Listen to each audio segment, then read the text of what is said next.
Ladies and gentlemen, welcome back to Suited and Booted. I'm your host, Jarogba. To my left, Lord Mahazi. to my right, Number 10. and we are joined by... Number 10. I love that one. He gave me. we are joined by one of my favourite personalities in football at the moment. Ladies and gentlemen, Daniel Georgievski. Thank you for having me, boys. Thanks for coming all the way out here, brother. I actually just want to start on this, Rash. I know we said we'll start, but funny story. Recently, me and Jake did the Australia Cup draw, and we had Danny as our cross in Sydney, and he couldn't hear a fucking word we were saying. The first cross. The first cross. The first cross. So you just decided to just start talking, didn't you? Which the test we did about 10 minutes before worked fine. Yeah, and then fine. we went live. It was perfect. And then he couldn't hear us. I just hear, and we're going to go across, and then I'm like to the guy, I can't hear anything. And then I look up at the screen, and my head's on, and it was me 10 seconds prior. I was like, well, I'm just going to say something now. That's okay. Because there was a minute that I was supposed to speak about my memory of winning the FFA Cup back then. Yeah. And I remember I looked at it, I went, dude, I can't remember a thing. Yeah, which... So I was thinking, and then as I'm thinking what I'm going to say, because I knew one of you would have asked a stupid question. Well, that's what I would have expected. And I'm looking up, I'm like, oh, I'm live. Uh-oh. I'm just going to start talking. And then eventually it caught on and they fixed it. But yeah. My favourite part was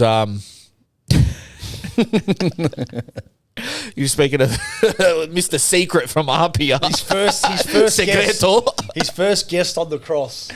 Did you realise what you had said? Were you passing No, the so pun what there? happened just before when I got there, like they were all eating and I'm not one to be like, so what do you think? Who gives a shit? With this, what we were trying to do was create something different. And that's what we always tried to. So it was more like we had a little conversation. There was a few of the boys there and they were saying like, oh, we want to go deep. And it's an internal joke. So I went, well, you better use it. And they just looked at me because they're expecting like a normal question. I'm like, no, you're going to use it. So however you use it, I'm going to say, can I come? Can I come? Can I join the group? Like, am I invited? Of course, But then, yes. you know what the worst thing is? It juried after using those two words in the same sentence. They're like, oh, you're coming when they're going deep. And I went, oh. Right, look at Rash's face. Yeah, it wasn't that at the this time. is our first cross of the show.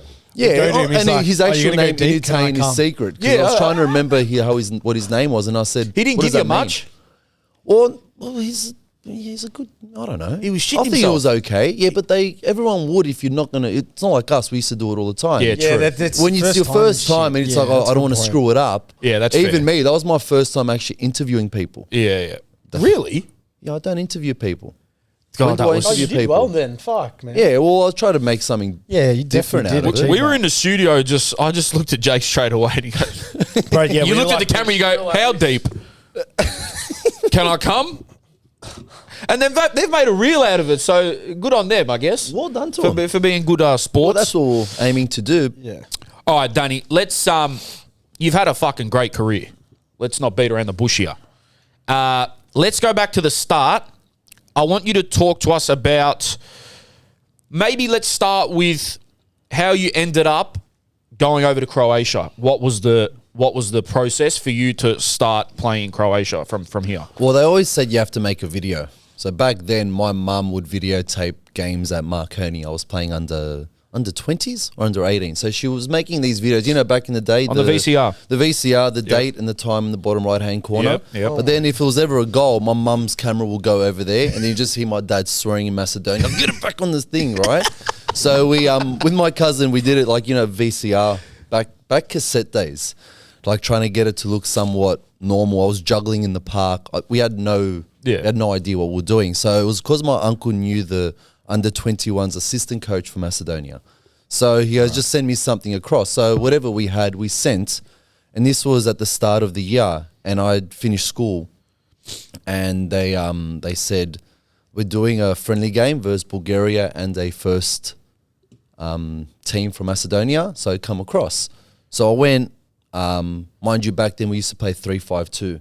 And over there was a back four. So I was like, what do you play? Oh, defense. Mind you, I think half of those videos I was playing midfielder, like 15, 16. What, you playing the left in the 5? Yeah, so I would play in the back three. I was you playing the back three? I was a left stopper only because I did my knee. I had to be in a brace for 6 weeks, and I was just playing with my left, like just kicking the ball. And my left became better than my right because I was in a brace on my right side. And then I went there and they go, we'll put you right back. I'm like, yeah, whatever. And I played well both games. And but why Macedonia over Australia? Was Australia never didn't know who I was? Can you get, for the people that don't know, just because I think some people actually think you're from there. Yes. Like brought up Remember there, when I came to Victory, they're like, oh, he's coming home. Yeah, all of us and thought my that family you- were like, oh, he's from Blacktown, Sydney, not from Melbourne. So there were people coming up to me. They go, oh, I know your cousin. I'm like, the first time I signed was the first time I've stepped foot in Melbourne. I have no family in Melbourne. People thought you were like Macedonian grew up in Europe. Oh. People think you grew up in Europe. Oh, okay. Oh, no, that's true. That's I think true. because Because you I didn't won't really say the make club. much of a footprint in Australia before you No, I left. left at 18 when the A-League was after the first season. So Okay. everyone being a Macedonian international, they go, oh, he must be a foreigner. Funny enough, my Mrs. M, first time I met her, she actually thought I was a fob. Yeah, man. My wife now. Do you speak English? No, she's like, oh, he speaks good English coming from over there. She told my mate. My mate's like, dude, he's raised in like Sydney. He's a Australian boy. But I left when I was 18, so 8 years of not speaking it fluently. Like I learned Croatian. Anyway, we're going far. We'll step back. So I was playing reps back then, and then from one club got cut, went to another club. And I never was called for AIS. I was never called for Football New South. Actually, I was called once. And out of the 21 players, there was 23 there. I was one that got cut. So I was the only trial I was ever at. And then never made schoolboys team. Fuck. Nothing that you would say what you have to do to make it. I was just playing standard. I think I was captain 1 or 2 years in the youth. And that was it. And then sent the video across, went to a game. They said, look, come a month later. We're doing a Euroverse in Croatia versus Israel, Portugal, and Croatia. And I was like... 21s. This was under 19s. Under 19s. Wow. Okay. Lord Deng. Wow. Lord Deng. Gavinho is in the building. Lord Deng. Are you sure we're not going to put him here? Lord Deng. Hey, is this Welcome your back. Can you explain where he's been for the past 10 days? We'll get into It's a fucking podcast in We'll- itself. we'll What's get been into going that on with later this guy, on. man? He looks good. Welcome back, Yeah, Gav. you actually do look good for a guy that Fine, man. hasn't moved for 2 weeks. We'll get into. For those wondering where Gav's been, we're going to get into it later on Patreon. So if you want to know what the fuck He's been lying in a bed. yeah, by he's been himself for a long time. nearly dead. Right, so you're playing these European games. So yeah, I flew across. I was still playing for Marconi at the time. So I flew across. First game versus Croatia, I scored in like the 5th minute, which was great. It was funny because my dad flew there, my uncle and the whole army rocked up at the start of the game and they're singing the national anthem. And my dad's like, and my uncle like, we're going to die here. You know what I mean? But I didn't look at it. It was different. And anyway, so I scored the first game, the first goal. We ended up drawing 2-2. And then Israel, we drew 0-0. And then Portugal, like we were like in the cusp of actually qualifying for the Euros. Like that was the last one. But there was an agent there, like Goran Pandev's brother, Sashko Pandev, was in the team. So that was obviously, and then he had an agent and he had just was signing for Dinamo Zagreb. And I had no idea about any of this stuff. So my dad spoke to them. I didn't know the language. I barely knew Macedonian. And then flew back to Australia. There was no one cared that I played for the national team. It was like, end of the year. Fully overlooked. End of the year came, they go, we still want you to stay in the juniors, in the 20s. And I was like, I don't think anyone played for like the Joeys or any like affiliation with Australia in this club, and you want me to stay in the 20s. And then the agent, was working. He was saying one club was Hajduk, one club was Dinamo. I had no idea what's what because iPhones weren't even out yet, so information was quite limited. And then I get a call on a Friday from my dad. He goes, what are you doing? I go, I'm just out and about. I was doing a marketing course in college just to say I was doing something, I guess, after school. And he goes, pack your bags. We're leaving on Sunday. We land on Monday. You've got a trial on Wednesday or Thursday. Or so your dad got you the deal at Dinamo? Well, the agent there was calling my dad. Calling your and dad. he goes, when the season ends, come across. And then there was that summer break. And I remember Dinamo was playing. Is this for the first team? Well, initially, yes. So the first team coach was a guy named Josip Kuja. So it was a connection through him. And at the time, like when I landed, and I was jet lagged as hell on the Monday, and then like Tuesday night, we're watching Dinamo Zagreb playing Champions League versus Arsenal. And I'm like, oh, they play Champions League. Like that's how oblivious I was and unknowledgeable of where I was going. I think a lot of people listening to this, like, and not to make any judgments of our knowledge, but like maybe people don't realise how big Dinamo Zagreb is of the club. Well, but to jump from Marconi. Well, they wanted me to stay in 20s. I said, yeah, no. Zagreb I went to crazy. trials with a cousin of mine to Bankstown City Lions, which were big back then, and they said, oh, we'll bring him for first grade and 20s. And I was like, I just came because to like make him feel comfortable. That was why. And then, I didn't care. Like Rash knows me well, you guys know me well. I never really cared. It was just, I just wanted to play and see what happens. I didn't want to work, pretty much. Yeah. Just see, my dad was concrete in business. My hands are too gentle for that. So I didn't really care. It was just more, I just wanted to play football and was oblivious, didn't care. So let me get this straight. Yes. You got your break through international football. Yes, so I was living because usually it might be the other way around. Like it usually might be through club football. Yes, but because my parents were both Macedonian, obviously they came in 85 and they just said, look, there's an opportunity. Come pay your way. Come take a look. We'll see if you're good. Technically, we weren't. Australian wasn't really technical back then, but I had a never die attitude, good mindset, I guess, just didn't give a shit. You know, I wasn't that, you know how I was. So it was different. They go, we can teach a technique, but the never give up was something that Australians were renowned for back then as well. Like they'll go ahead through a brick wall, and that was kind of me. Well, what advice would you, we'll get back to sort of the career path, but what advice would you give for, because it's a really interesting one. We've actually never had anyone on here that has been a full-blown Aussie, born here, everything, and their first international football exposure is straight to Europe. Like it's rare. Yes. What advice would you give to people with these ethnic backgrounds that, like, if they are getting overlooked here and all that, and say they're, you know, we spoke about this with Gavin, with Sri Lanka, half an ethnicity, a quarter an ethnicity or whatever, should they go explore it? Well, if you're not getting called by, let's say, Australia, why wouldn't you? Yeah. So I can say I stayed in Europe only because I was seen, because I was on the international level. That's what kept me in Europe. That's Did you have a passport before that opportunity came up? Or you had to get a passport? So after year 12, when we went to Macedonia just for 2 weeks, like, you know, Christmas, New Year, my parents got me a passport then. So that helped because then 2 months later, look what happened.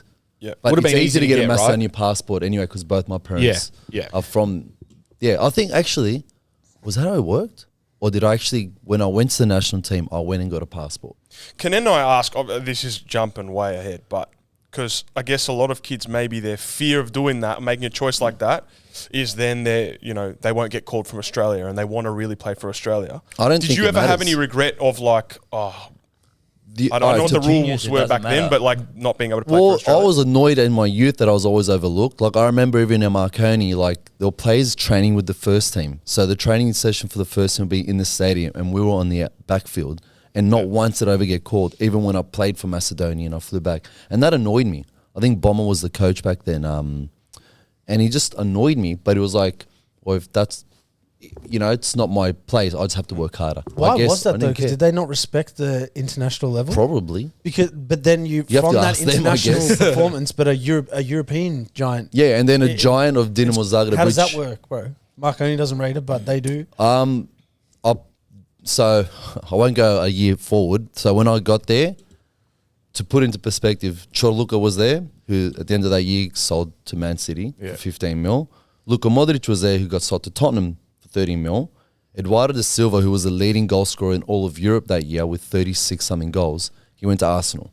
And here I am a year before playing in Marconi and just being told to stay. So I got called up a few times to train with the first team, which was a great experience. One of them, I still get shivers because it was a setup by the youth players because I was learning Croatian. They go, yeah, we're training with the first team. And I was like, I'm mad. Yeah, oh, bullshit. No, like this is the thing. So I had an apartment, but I was living with Sashko Pandev, like, because we're both Macedonian or whatever it is. So, because I didn't have money, so it was like rent free. Yeah. Then I moved to another place because his family were coming back and forth. So my dad paid for it.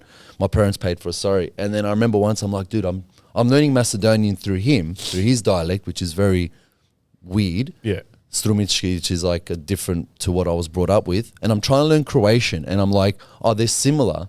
To put in perspective, they'll say stolica or stol. Stol in Croatian is table. That in Macedonian is a chair.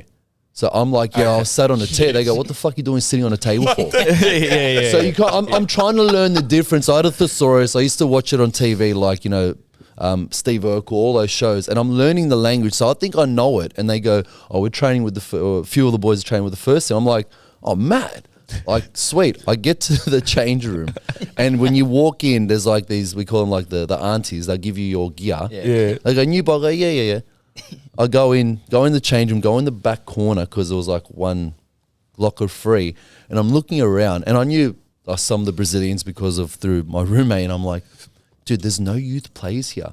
And then the coach rocks up. And I'm like, I swear to God, I just shrunk into the like this. And I'm in the corner and I'm like, if he sees me and asks me, I'm screwed. I don't know the language. So I got set up. Well, so they stitched you up. So it wasn't a misunderstanding. They They directly there from told the you. youth because I was training with the youth every day. So Why the fuck they picked me? My schedule. an I know, and initiation, bro. I make it even worse. I found out 8 months later that they were playing me with the second youth team, not the first. That's how much You I didn't didn't even care. know. I didn't even know, bro. So in the morning, because they all went to school, ridiculous. every He thinks second. he's in the starting 11. No. So there's two teams. I found out 6 months later. I was like, No, why are Mark there Coney, like stop two? playing me. Rash, I'm talking how oblivious. So you call me stupid, but I didn't care. So like every 2 weeks over there, like the ones that will go to school from 7 to 12, the morning shift, and then every 2 weeks they change and they have an afternoon shift. So I'm like, why is it like a different team every 2 weeks? But I would train with the team. In the afternoon, I would train individually with like conditioning. What do you laugh for, bastard? I'm picturing you being there, not understanding what's going on, No and idea. just continuing to go to training. Being like, what the fuck? Man, they even hid my boots in the snow once, and I just walked out with no boots on. Is this because you're a foreigner? Yeah. Yeah, so they're just fucking with the foreigners. Well, of course, but Yeah. it wouldn't even be like they're smart as well because like we'll be fighting for the same position, Yeah. but he won't be stitching me up. He'll be his best mate. So that's just how they do it. And I was like, pfft, okay. There was one guy, Kellever, who was a goalkeeper at Victory. He was really nice, and he liked he the was American thing. So we're in the youth together there. Yep. And there was another guy from Bosnia, lived in Switzerland, and he was okay as well. But they didn't tell me there's two teams. I was like, cool. So when I did find out, I'm training with the first team. I'm like, why am I the only person here from the youth? And the coach said what he had to say, and I'm still hiding in like the locker. And he comes to the lady, he goes, what are you doing here? I went, like, I still get goosebumps till today. We're talking 06, and I'm like sweating. I'm like, oh, the youth boy is like on the Elvor, and he's like, just come and train with us. And I was like, Oh, I'm wow. mad. Oh, no way. Yeah, fucking because he brought me backfired into on the him. club, but while I was training with the youth, learning the technical side of the game, because they're like, strains and technique. Yeah. See you later, like just run. And I was learning for a whole year, like every day, Monday to Friday, for a year, training, and then game on Saturday, and then day off on Sunday, every day for a year, learning European football. What was your like weaknesses back then? That was the separation to get. And to the I top? couldn't kick a long ball to save my life. Something so basic. Like I just couldn't kick a long on ball. both and feet, aim. any foot. I think by 16, 17, I was able to. Like, you know, you can use my left foot. when When you I say mean you- long ball, like, I mean, if you say place it from here to there, like, it'll go there. When you It'll say go you there. couldn't, do you mean in comparison to Australian players or European players? No, Or- me in general. Yeah, Like, Europe's a different ball game. So I'm saying, so even against other Australian players, you didn't feel like you were up to No. par. No, but I would still always play. So obviously I brought something else to the table that a coach saw, which was leadership, which was hard work. Yeah. Do it. Dog with a bone, just run, score. I would score from long range, is probably because I was trying to kick a long ball. And it just didn't make sense. But again, that's football. Like, you don't, when you the best idea, Henri says it, you don't remember a goal. Like, you don't remember what you were thinking at the time when you shot. It was pure instinct. And that's pretty much, if I did score, that's what it was. But it was just, I was the smallest bloke, Mark the big guy. Norris, I would have him down pap. Like, that was my role. Like, I think your biggest thing is that nothing rattles. Like, you know, when you say, what advice would you give to players that want to do this kind of, like, have that type of career that Danny had? It's like, it's very hard to do what Danny did. Because if you think about it, yes, of course he's a good player, but like nothing rattles him. But where does that come from? Do you want to laugh at this one? This is probably the funniest thing. The first time, I'm going forward a few years, but saying that, I look back now. Like, I never looked back while I played because you're still playing the game. Yeah. I never cared. Like, Rash knows, all 3 years together every day. I never cared. And then when I retired, I look back, mainly because in the Australian media, they were asking me questions, and I'm like, they go, oh, you played against Mo Salah. I'm like, okay. Yeah. I had no idea until I saw in the newspaper it was me and I'm marking Salah in Champions League. I'm like, oh, okay. So you didn't even know. Didn't care. So my first game for the national team, I'm going forward. Man. Yeah. You're going to laugh at this one. You're not an Arsenal. You're Chelsea supporter. No, you've told me that story. I'll tell you the left one. Yeah, we'll get to that. We'll get to that one. Yeah. I'm going to the national team. First time getting called up. The coach was John Toshak, which is like a Liverpool legend and ex-Real Madrid coach from Wales. Don't ask him what he's doing in representing Macedonia as a head coach. So I get called up, and my mum goes, and I knew Macedonia, but I didn't know how to read that well. She goes, oh, they're going to go from 20 players to 18 players to Russia. I'm like, all right, cool. She goes, are you in the squad? I go, Mum, I only know 4 or 5 players for the national team, and we're doing like build-up play, and I'm next to Pandev, and I'm next to Popov, who's at Dinamo Kiev. I'm next to Novoskets in Mainz, and I'm pretty sure they're starters. They're the captains. And I'm in that team when we're doing shadow play. I think I'm playing, and she goes, Ma, please, are you like, I go, I think so, we'll see. So you're right. The 2 players they didn't like, they cracked it. They were 2 older players. So we flew to Russia, to Moscow. And mind you, at the time, I was in Croatia and it wasn't good. Like, I didn't get paid for a year. So that was a whole different thing.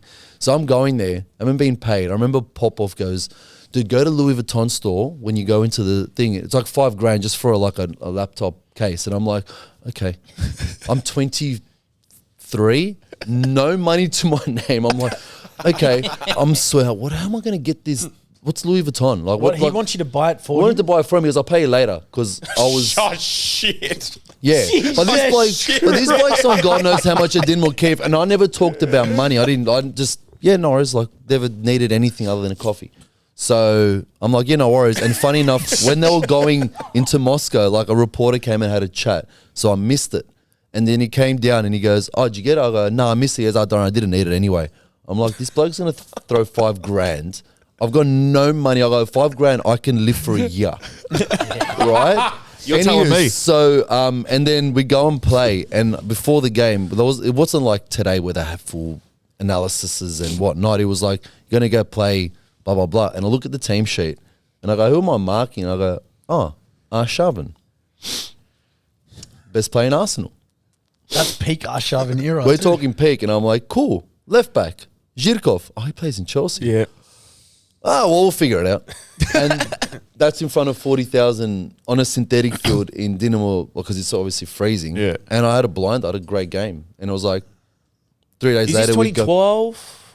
I think so. No, 2011. Wait. Yeah. Crikey. 2011, yeah. Yeah, okay. 2011. And it was just like, all right. How and old then how old are you then, sorry? I was 23. 23. Wow, man. And it was just like he said, I didn't phase me. Do you know, if you think about it now, do you think that's just because that's who you are? Or do you go through a process in your head to make yourself not natural, care man. and not overthink stuff? Oh, so this not giving a shit lifestyle mentality is just natural? It's not instilled from family or being just I'm a very wog? different to my family. Like, I've raised in a different way. I look at things differently. Yeah. And I think that's just me. Like, I never watched any soccer growing up. I used to watch Super Saturday rugby. When in Sydney. Yeah, of course.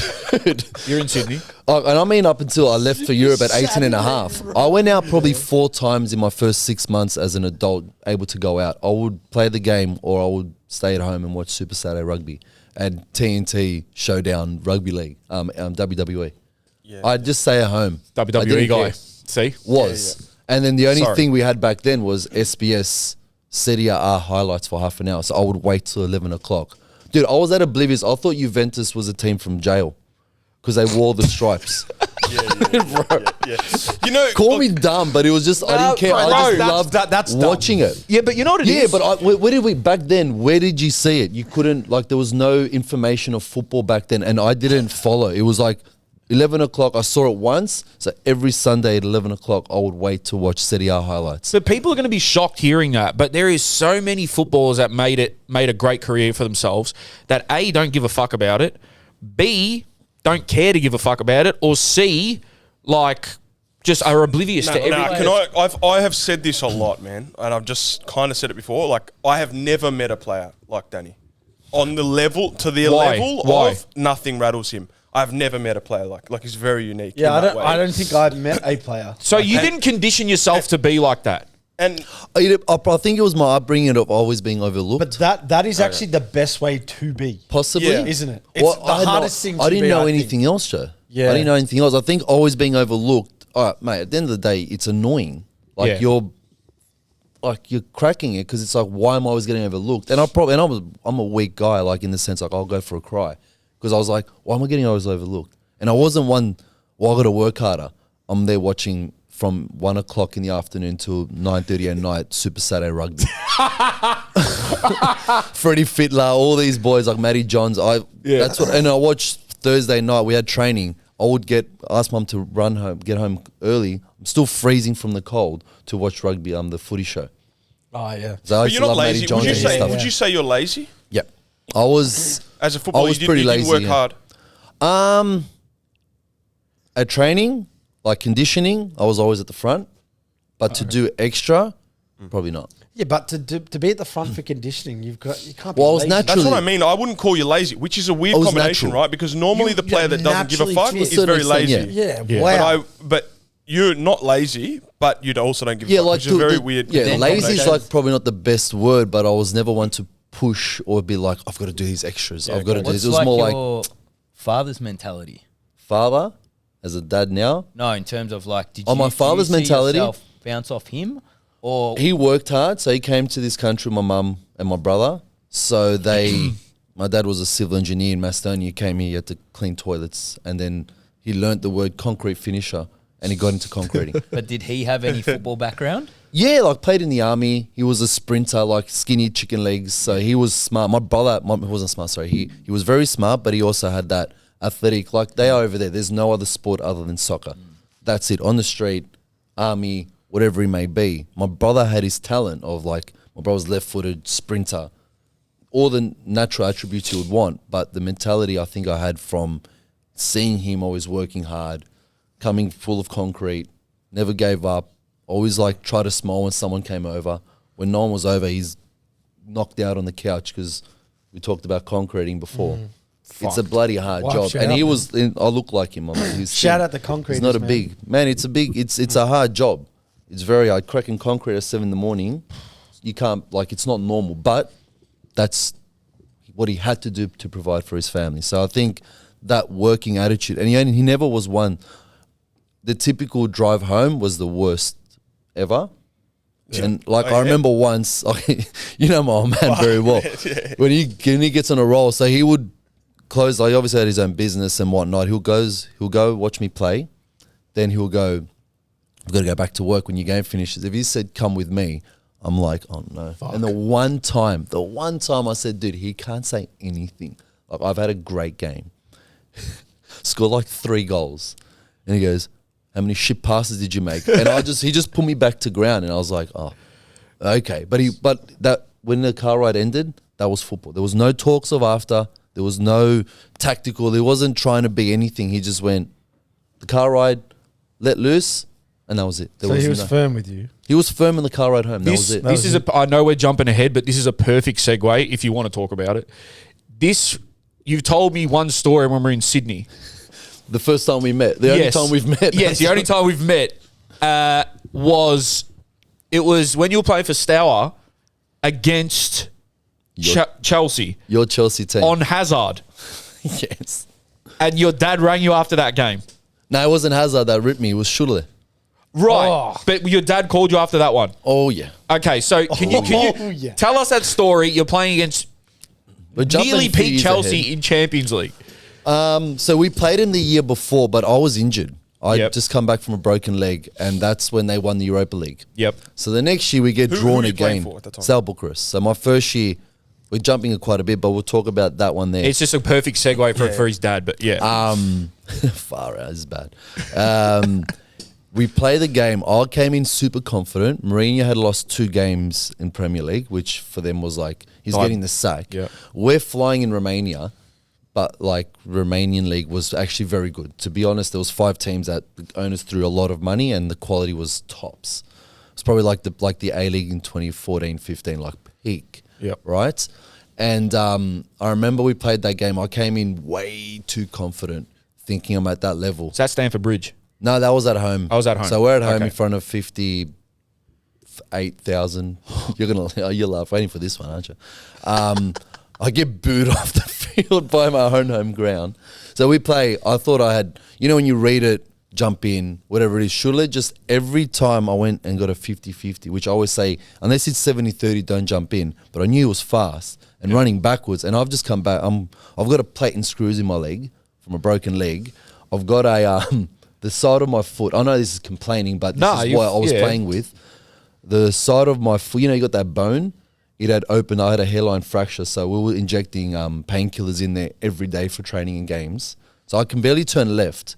And I'm like, I'm going to get him because if he bypassed me, I can't chase him back. And you respect it. But I was like, I'm flying. Flying to the ground, mate. It was, he ripped me. Every time I 50-50, the ball hit his knee, go behind. He made an assist. I think he scored, or he made 2 assists.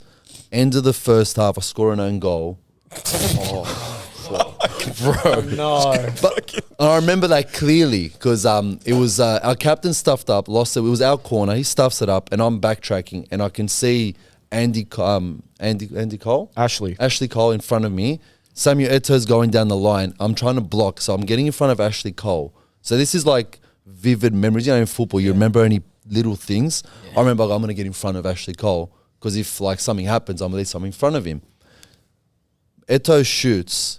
Goalkeeper parries Teturushanu, who ended up playing for AC Milan. Good keeper. Goes into as I was running, I got in front of Ashley Cole. He steps on the back of my heel and my boot falls off. Like it's starting to fall off. When he goes in the hill, it hits me in the knee and I just kept running and just didn't even bother slowing down. Just went straight into the net and was stuck there for like 30 seconds. So you've scored an own goal and you're stuck in the net. Yeah. 3-0 down at halftime. At home. Oh, classic, it gets bro. worse. I hate to bring this up, but it's so like so many bad It things happens. happen. It's just it ends up just being funny. And you've got 1 boot on also. But are you, Well, boot, put it back on. I'm like, it's already off. I might as well just take it off. Get my feet out of the net. surely at halftime you gave a fuck then. Because It's too late. You're in it. You can't just mindset, change bro. your mentality. I actually thought I was at that level. And this is where I say, and I've told a few people and they go, it's rare for someone to say it. I go, but it's facts. I know the level I'm at. I was taught in Europe 2-3 steps ahead, potentially. These guys knew 4 steps ahead because of just the way they played. And I go, dude, and I'll go back to when we went to Stamford Bridge where I went, don't stuff this up. Just watch the ball. Basic defending. Don't look at Hazard. He was playing at the time. Don't look at his feet or where he's going to go. He didn't move the whole game. But that was probably the most I've ever concentrated my whole career on Hazard. Don't even try to go in because the bloke's worth 100 mil and he's going to skin you. Remember from last time. But anyway, second half comes. I should have been subbed off. First minute, boom, goes around me again.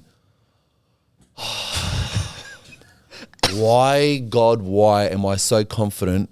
Just be who you are and not give a shit because I wouldn't have played with so much confidence. Yeah. Mate, he put me to ground. I get subbed off. It's like 57th or something. I don't know, something like that. Mate, we're at home. Out of the 58, 57,000 are booing me off the field. I go to the chain on our bench and I sit down. And I remember Michael Schwarzer was playing for Chelsea. Yeah. And he's there to my right and he's warming up and he's looking around. And I just put my head down. But then the ultras behind were like, they have a chant. And I always played. I never came off, so I never got to experience it. And it's like, hey, clap. And when it all calmed down, they called me out, like, George, I don't know, whatever they said. So I went in, Schwartz looks at me and I'm like, I don't know what to do. Like, I'll go out of respect for the fans because you're playing for the fans, even though they just booed me off. Did the chant, went back into the thing, just sat there, went into the change room, first one on the bus, and I'm just breaking out in tears. And my dad calls. Oh, no. I think, maybe he's going to give me something good. The hell's that? Oh my God, bro. Change your life. That was embarrassing. Like, not embarrassing. I can't remember the right words, but I'm already in tears. Like, dude, like you just got a football lesson. It wasn't like, that's it, I'm finished in my career. I just got a football lesson of what I should do.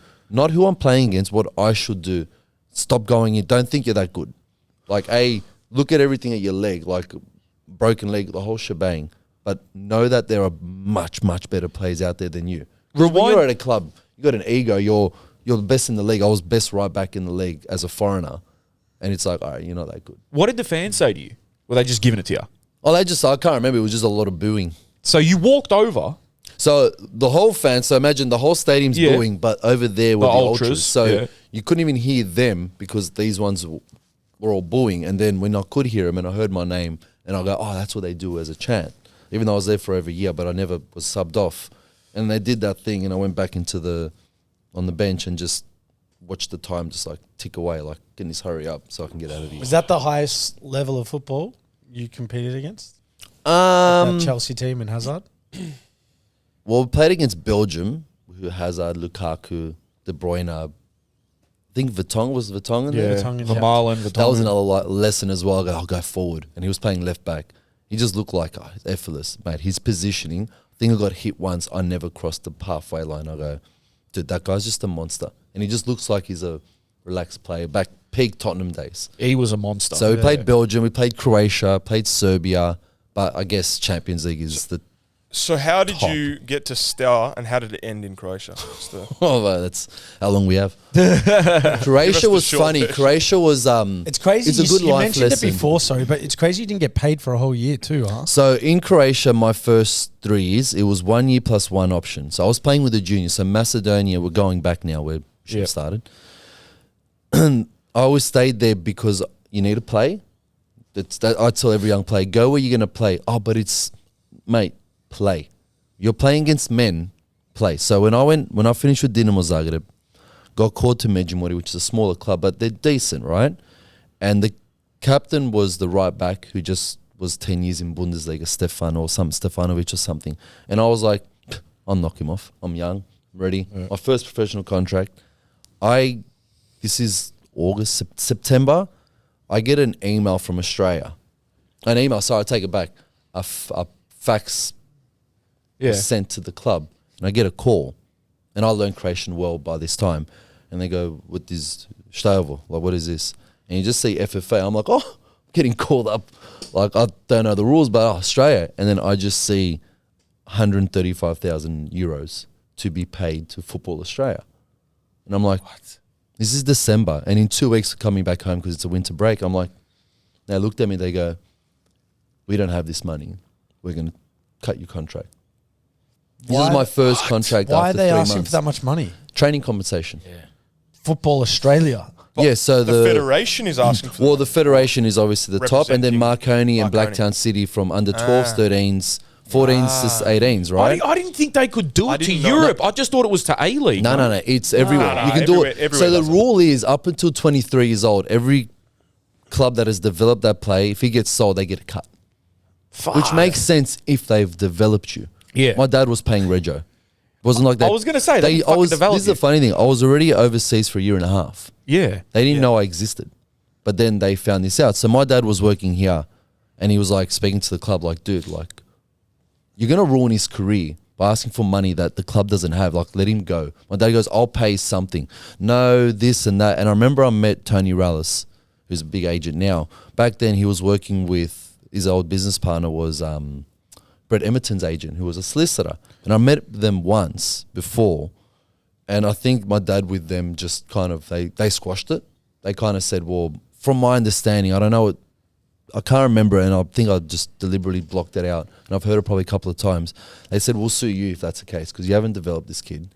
They sent the same thing to Dinamo Zagreb. Mind you, I wasn't a professional then. So they kind of didn't know what to do. They just thought, oh, we can make money out of this. That's far. And that's the only communication I had from Australia then. And anyway, old that were you at this happened. time? I was 19. Fuck. Signed So no first deal. call up for 20s, none of Dude, that. Just I was pay us playing for Macedonia 135,000. under 19s. Yeah. Yeah. So under 19s, Australia didn't even know I left. I was gone for a year and a bit. Then there's 135,000, which back then was 250 Australian dollars. Who was in your... Also, it was euros. It was euros, 135,000, so a quarter Oh, of a yeah. million So Australian it's dollars. 250. Hey, net. It's not like it's... But anyway, yeah. That was the only time Australia Who ever was in called. your, who was in your Aussie age group? The only one that made it, I would say, was Nathan Burns from memory, and he was always a star because you player. could tell he was a gun, Yeah. fast. He was from the country. Jamison went overseas young because his dad was Went to from Bolton, England. Went to yeah. Bolton. Then when the A-League started, he came back with something like Yeah. that. He was the only one, and then I was playing obviously with a year older. So Adam DePuzo was there, Bruce Gitte. They were the ones that I remember. But when I left, I just forgot everything. So funny enough, all right, well, we're going back. We're going forward quite a bit, but yeah, that's all that I kind of knew in that generation. That's crazy. That actually, they used to get like Sydney FC will bring up players like Wade Usendorf and all that from memory. I'm like, fuck, why am I not? I'm not getting playing for Macedonia, and I'm not even getting that. Yeah, because And that's why I was like, pack your bags and leave. not because you're here and I'm fucking saying it to your face, but yeah, Say it to my face. Well, at your if you're gonna do it, do No, it. of course. I'm going to say, at your peak, you would have played for the Socceroos. I say this, and it's not my arrogance, it's not anything, but if I played in a World Cup for the Socceroos, I'm pretty sure my footballing career would have gotten bigger with transfers. Because you're on the world stage, man. Like Macedonia, I wouldn't change a decision. I wouldn't change anything. But if I, with what I had, and Australia called, for example. So when I got the call up for Macedonia, it was a Monday. My dad calls me and goes, oh, I got called up, like I'm leaving on Friday or Sunday. And he's like, maybe the Socceroos. I go, who? I go, mate, please. The last time they contacted, I was 23. That happened when I go, the only thing is they're probably still trying to find that money. Yeah. I go, they've not helped me at all. So why would I jump to a country of that? And I was looking at it as more being loyal. I was a very loyal person with agents and all that. And I was like, no, man, like, dude, stuff that. Like, Macedonia have called me up. Why am I going to wait for the Socceroos? Yeah. So do you remember And- who were the fullbacks playing in the Socceroos at that time? I had no idea of anyone from it. You know, when I came to the A-League, I only knew 3 people. I actually firstly didn't know what Melbourne Victory was. I go, Victory? What have they won? Like, I had no idea. They go, Aurora. I go, what are these stupid names? Like, I had no idea. Like, you Perth Glory, because I followed You weren't even nothing. aware of Australian football. Like, Nah. I came back for Christmas, New Year for like 2-3 weeks, and I wouldn't watch football because like you're there all the time. So it would be like, you know, I mean, I always had a life outside of football. Just did whatever. So I had no idea of Victory. I heard Melbourne was cold, and when I landed, I was like, "Phew." From Anthony Correa picked me up from the airport. It was from there to Amy Park. I saw the sun, I saw the rain. I go, oh, that's what they've told me about Melbourne. And I heard of a player, Mark Milligan, Archie, and a Bosnian guy that was killing it at Brisbane Roar. I was going to say Albanian guy, Borussia. Jake, That's who do all I you, knew. like, from your knowledge, who would it be? Through his World Cup times? Franjic probably, I think it would have been. Would have Yeah. been 14. 14. 14, I came back to Australia. 14 So we're was saying from Jason Davidson was 2010. left back. Who was 2010? Right back was... I was only right back in Europe though, yeah? Yes. I never played I don't know left if McGowan was right back. Ryan McGowan. I'm going to look it 2010. up. Oh, it's hard. Yeah, whoever that was, 2010. Wait, It's- it could have it's been inter- 3 World Cups for Australia, though. Who? Me? Yeah. Really? Nah, I was 2006, please. No, that was the golden era. No, I I'm was- saying 10, 14, 18. Oh, yes, sorry, that was the case. So it's But interesting though, it's the what if. What? So you were never. It's fascinating to me. You were never looking at the Socceroos team. Who are the fullbacks? Who are the starting fullbacks? Who are the bench players? Where are they playing? Am I maybe better than them? Can I get a look in? You never even looked into it. Never cared. Yeah. Because you wanted to Because be loyal. Australia had Already nothing played to for do with me. Macedonia. Macedonia had And more that's to do it. with me. Yeah. Like, they actually gave me an opportunity. Now, so I was loyal. From 20, I think your debut was 2011 for Macedonia? Seniors? Yes, I think so. Okay. yes. And you played until 2017? No, 15. 15. My last game was against the Socceroos. In that period, Macedonia, go figure. in that period, you guys didn't make any major tournaments, did you? No Euros, no.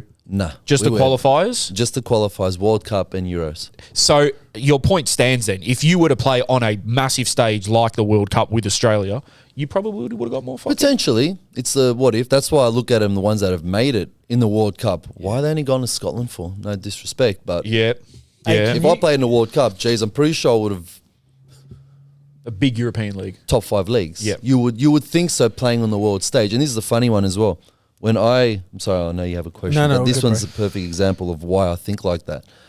I remember when I finished with Steaua Bucharest and I said, no more Eastern Bloc. Like, I'm done. I was in court with the money they owed me. Romania. Stour owed you money. Steaua didn't pay me for 5 months. This is a Champions League club. Yeah, that's another story. So I saw that. I said, no more Eastern Bloc. Oh, I copped it. Don't worry. And I said, I'm sticking to the West. Like, I want to be in a proper country where it's not like an envelope in your thing, right? Was that how it was? Yeah. Even at the pro clubs, I know the Eastern Bloc is okay. It's renowned for it. Yeah, it's I remember it's my old school. I had a deal on the table from Ukraine. Lucky I choose Romania. And in the deal was we have a guy that can smuggle your money out of Ukraine. A Serbian guy. Because he can speak the language.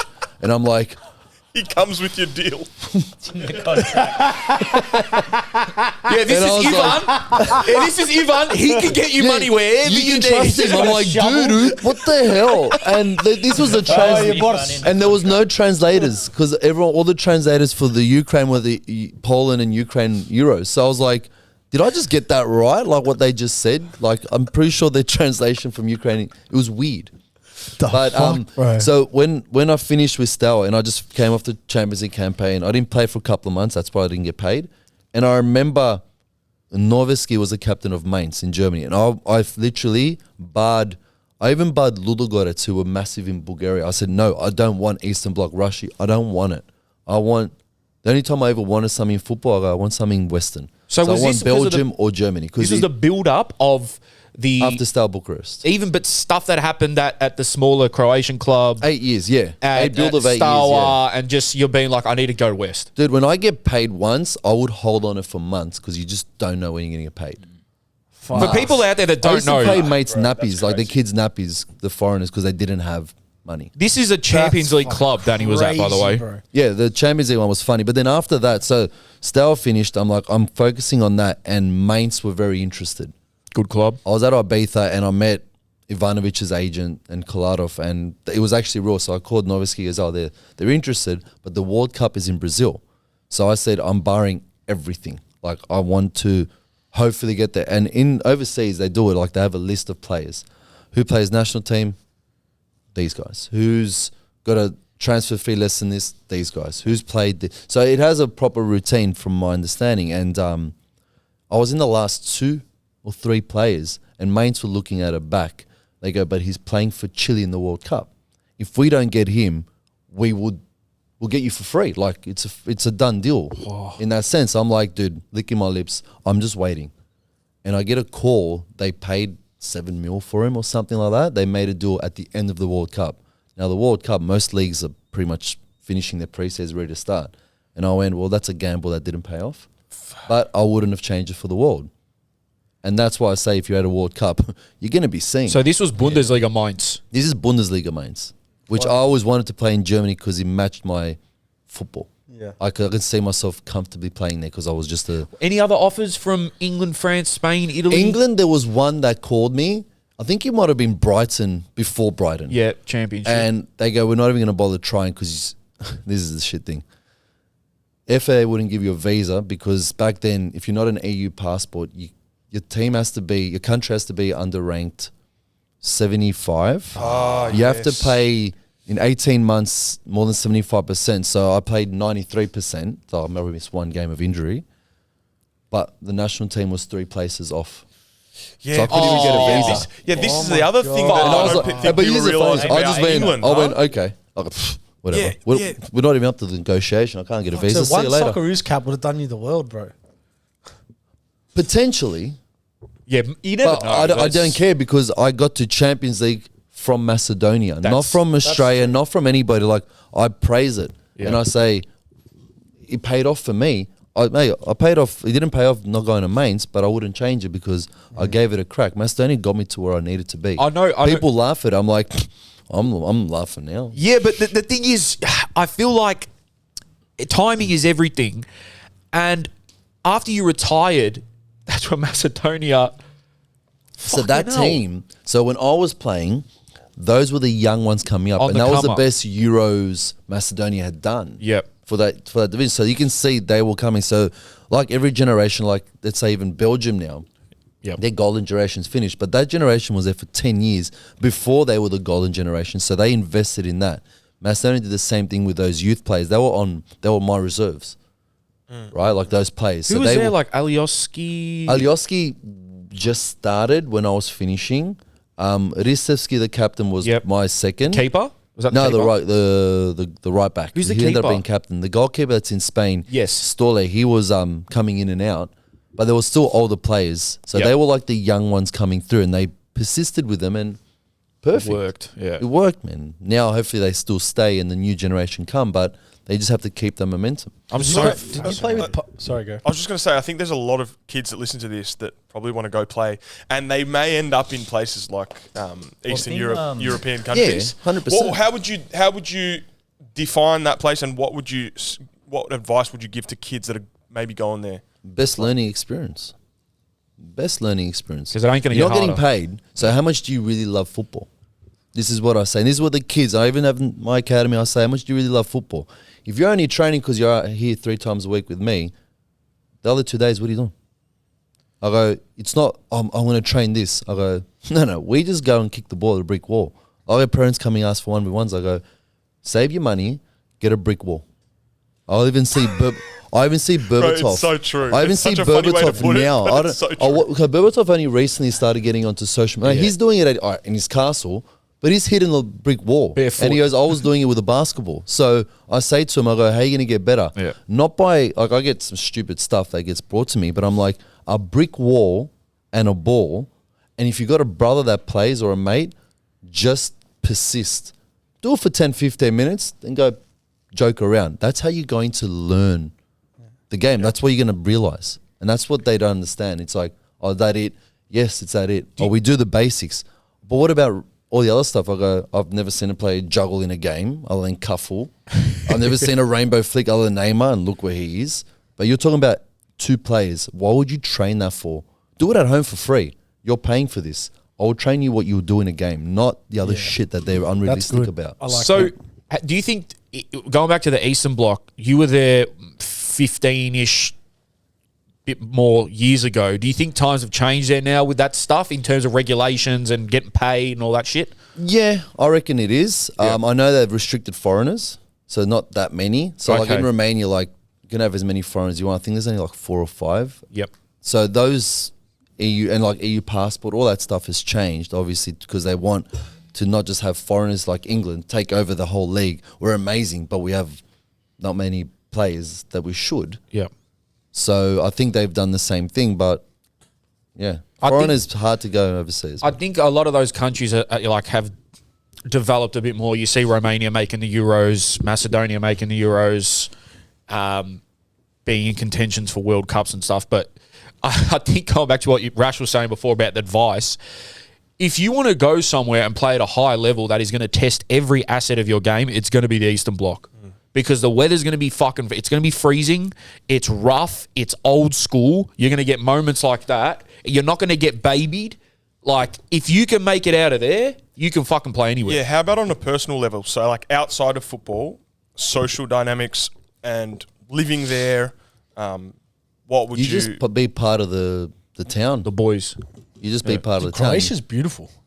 Oh, it's good if you have money.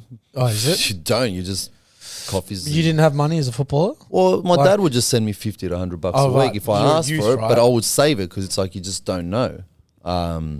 Yeah, when I got paid, I would save it for at least 3 months because our accommodation and food was paid. And we're not talking avocado food. We're talking what they haven't, what's left over for the rest of the restaurant. Yeah. That was like not even hot, like food wise, we didn't get fed well. Like I can't even eat plaskavica which is like a beef patty. Yeah. Because when we were getting fed, like you'll burp it for the next 3 days, especially before a game. You're like, because it was like wasn't good meat in there, but you were fed.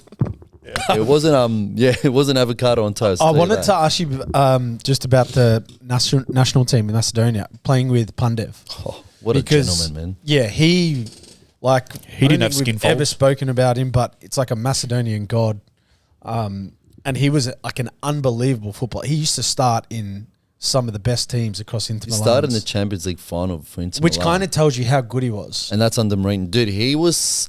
I look at him not only as a player, but he was such a humble guy, man. I remember I met him my first year in Dinamo Zagreb because his brother was with us. And we were playing boxing. Like, this guy's god of Lazio. Like, I didn't even know to that. Like, Totti have Roma, Lazio have Pandev. Not one of their players, like Pandev. Like, they loved him ridiculously. And we're playing with boxing gloves for a laugh. And we're talking about tattoos. I remember it, and I was like, I thought my dad would shoot me if I had a tattoo. And I'm nobody. He goes, my dad too. And I looked at him and I went, dude, you're like Goran Pandev. You can do whatever you like. He goes, my dad will break my legs. And I was like, whoa. And this was like my thing. And then didn't see him until I started playing for the national team a few years later. And I just remember it, and he was still the same bloke. Wow. He was sick. But we'll talk about specific games. We played Croatia in Maksimir in Zagreb. And he had on him, he could hold up a ball. When you look at him, you're like, please. He could hold up a ball. He had Vukovic on one hand, who was playing for Dinamo Kiev. He had Pokrivac, who just recently passed away, unfortunately, from a car accident. He was playing for Monaco. And he was holding Luka Modric at the same time. And I just stood there and looked at it. I'm playing. I'm trying to do an overlapping run. I'm like, You're not paying attention. just get back, bro. And I started playing for Star. I go, just get back. Look at that level. Like, the respect I had for just that. And then you see him, and he's just one of the boys, like, just humble. There is a funny story on him, though, but... Can't say that one. No, I can't give a shit.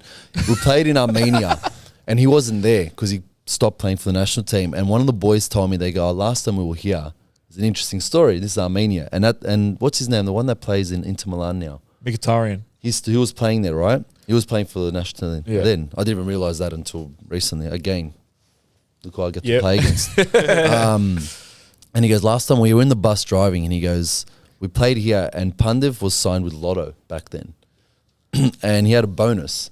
If you scored this 10 goals, you'll get this bonus. If you scored 20 goals, this bonus. And that was the last friendly game, official friendly game of the year. And he was on 18 goals or something like this. Scores in like the 30th minute. No one knows this, mind you. They found out all after, and he goes, 82nd minute, there's a pen. He goes and takes it and does a paninka. And his goal celebration was always like that. He went like this. And the boy's like, no, he goes, boys, we're going out after. They all went out. They go, what the hell was like that goal celebration? He goes, 20 goals bonus. Yeah, Enjoy, boy. boys. No way. And they were like, wow. Like, yeah. he was like, panenked. he panenked in the 82nd minute. That's what I went. I go, you're taking the piss. He goes, nah, dude, that was the last time we played Armenia. That's what happened. And Yeah, I went, and he wasn't like just a nice guy. He makes me feel good about receding hairlines, that guy. Because he had one He and he was a copped it. fucking player. But now he's great. He's back in the national team doing something there. So it's He's a part of the staff.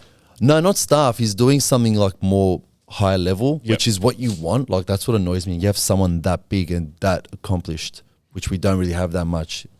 Get involved. In terms of, I got a question about, Jerome said, do you think times have changed since when you were there in terms of getting paid and stuff like that? One thing that I've always noticed with particularly people from like Romania, Macedonia, Croatia, the adults are really respected and they're very tough on you. They don't baby you. No. Do you think that's changed in that area? Yeah, they've westernized. So in Romania, obviously, I learnt a lot about it, obviously, and it was of Ceausescu was like a Yeah. communism. Yeah. So when they got out of communism, actually, they killed him on live air back in the late 80s or something like that. They opened up their borders and they just wanted everything westernized in there. So everyone spoke perfect English, hence why I didn't really need to learn the language. Because of that, in the Western world, people aren't as tough as it would have been. Yeah. Because it's a Western world. So I reckon there's a lot of that being implemented in there compared to their parents. So inside the football, like in training and stuff. Oh, you're talking about I'm talking about in like general. the coaches and Football, stuff. you still get your wackos. You still get your lunatic The old gen. coaches. Yeah, okay. they will still be around. Mate, I had 9 coaches in my first 3 years as a professional. Oh shit! What, bro? Yeah, you know what? That's crazy precedence. Now that you just mentioned that, the sports director was like in 3 years twice the coach. See, this is where your mentality comes into it, though, bro. Bad. Because I had 5 in 3 years in the A League, and it fucked me up, man. Yeah, I had 5 Because I was in the like, same it was club. so much. 8. Yeah, but you Not strike me 9, as son. you strike me as someone that wouldn't like rock the boat that much with. No, I was young. I always hung out with the older players. So I'm like an older side. I always hang out with the older ones because you want to learn from them. You want to. That's why I go, when I get older, maybe these kids will learn from me because that's what I did and it got me to where I got to. This new generation don't know X, Y, Z and they disrespect you, argue back. Especially when I was at Wanderers, I was like, I wanted to bash half the kids. I'm like, dude, you want to get somewhere. You being on your phone, like not respecting training. What do you expect? And this is what not frustrates me. It's a new gen. You got to understand that. But I will only say, if someone told me what they did, I'll be like, I'm going to repeat that. I'm going to replicate it because it worked for them. It works for me. I would repeat that. There's nothing wrong. I used to watch Danny Alves play. I was like the Maso Danny Alves. I used to just watch what he did. You're there for attack. You're there for defense. And that's how I was when I played as well. Think a little bit. Try to do a little something different. Do your role, but add more. Add more sauce to it. How'd you? And that's what I used to watch the best. When Not Neymar flicking, please. So YouTubers. you're really trying to get a move to one of these Western European countries. A bunch of little fucking blocks are happening along the way. How does victory come about? I was in Macedonia. There was Anderlecht, Club Brugge, which agent stuff that I used to get. I got a call from one agent saying, "Oh, apparently you signed an authorization from another agent in Serbia." I'm like, in some village, and he said to the club, "You owe me $100,000 if you sign him." I'm like, dude, there was like 4 authorizations with my signature on it. I'm like, I don't have an agent. Like, I've got nobody. Like, the hell. So being Balkan, they does screw your things. So throughout this whole journey, you don't have an agent. I had an agent in Romania. The guy, you're going to love this one. When I was speaking to the Ukrainian team in Poland, this guy was messaging me on Facebook from February to July. And I never gave him my number. And I get an offer from Steaua Bucharest through Facebook Messenger on the Sunday. Then I gave him my number. What Ukrainian club was it? There was 2. One was Tavria, I believe it was, and then they found out this other club who had the biggest fan base were interested, Carpathia. Okay. And then I went there, and it was just like a shit show. They go, there was 3 words in the contract that said, "If you play." So I had the high, like my wage was going to be the highest with the captain. So the captain the year before he broke his leg, got offered $5 million from Dinamo Kiev, but he broke his leg, so he was there. So they would have given him good money. My contract was the same as him with a sign-on bonus, whatever. If you play, and they didn't want to tell me that, and I'm like, the hell does that mean? Then like you find out the Brazilians living in the compound because they're only getting $500 a month instead of that, and it was just I go. And a lot of that has to Brazilians went to change. Ukraine. Yeah, A and I go, lot. that has to change. And then at the end, because the translation was that bad, the agents didn't speak English. There was a Maso goalkeeper for the national team, so he was kind of translating a bit, but he can't give too much. He's focusing on his pre-season, which I go, fair enough. And I went to the coach. I go, if this isn't changed by tomorrow, 12 o'clock, my dad goes, call a bluff. By 12 o'clock tomorrow, I'm leaving. The coach calls the club. The club called the agent. The agent tells the Maso, so we can imagine how many people went through. The agents, they go about that. They said that the agents told me to tell the club that if this isn't changed, I'm not going to sign. It was just on stupid circle. And I'm like, can we get a bloody translator in here? Like, what the hell? Anyway, I did a bluff. I go, by Sunday, 12 o'clock, I won't forget it. I get that Facebook Messenger, and the Steaua was coming back from Austria from pre-season camp at 11 o'clock on a Sunday. And I said, okay, when you send the official, I'll come to Bucharest.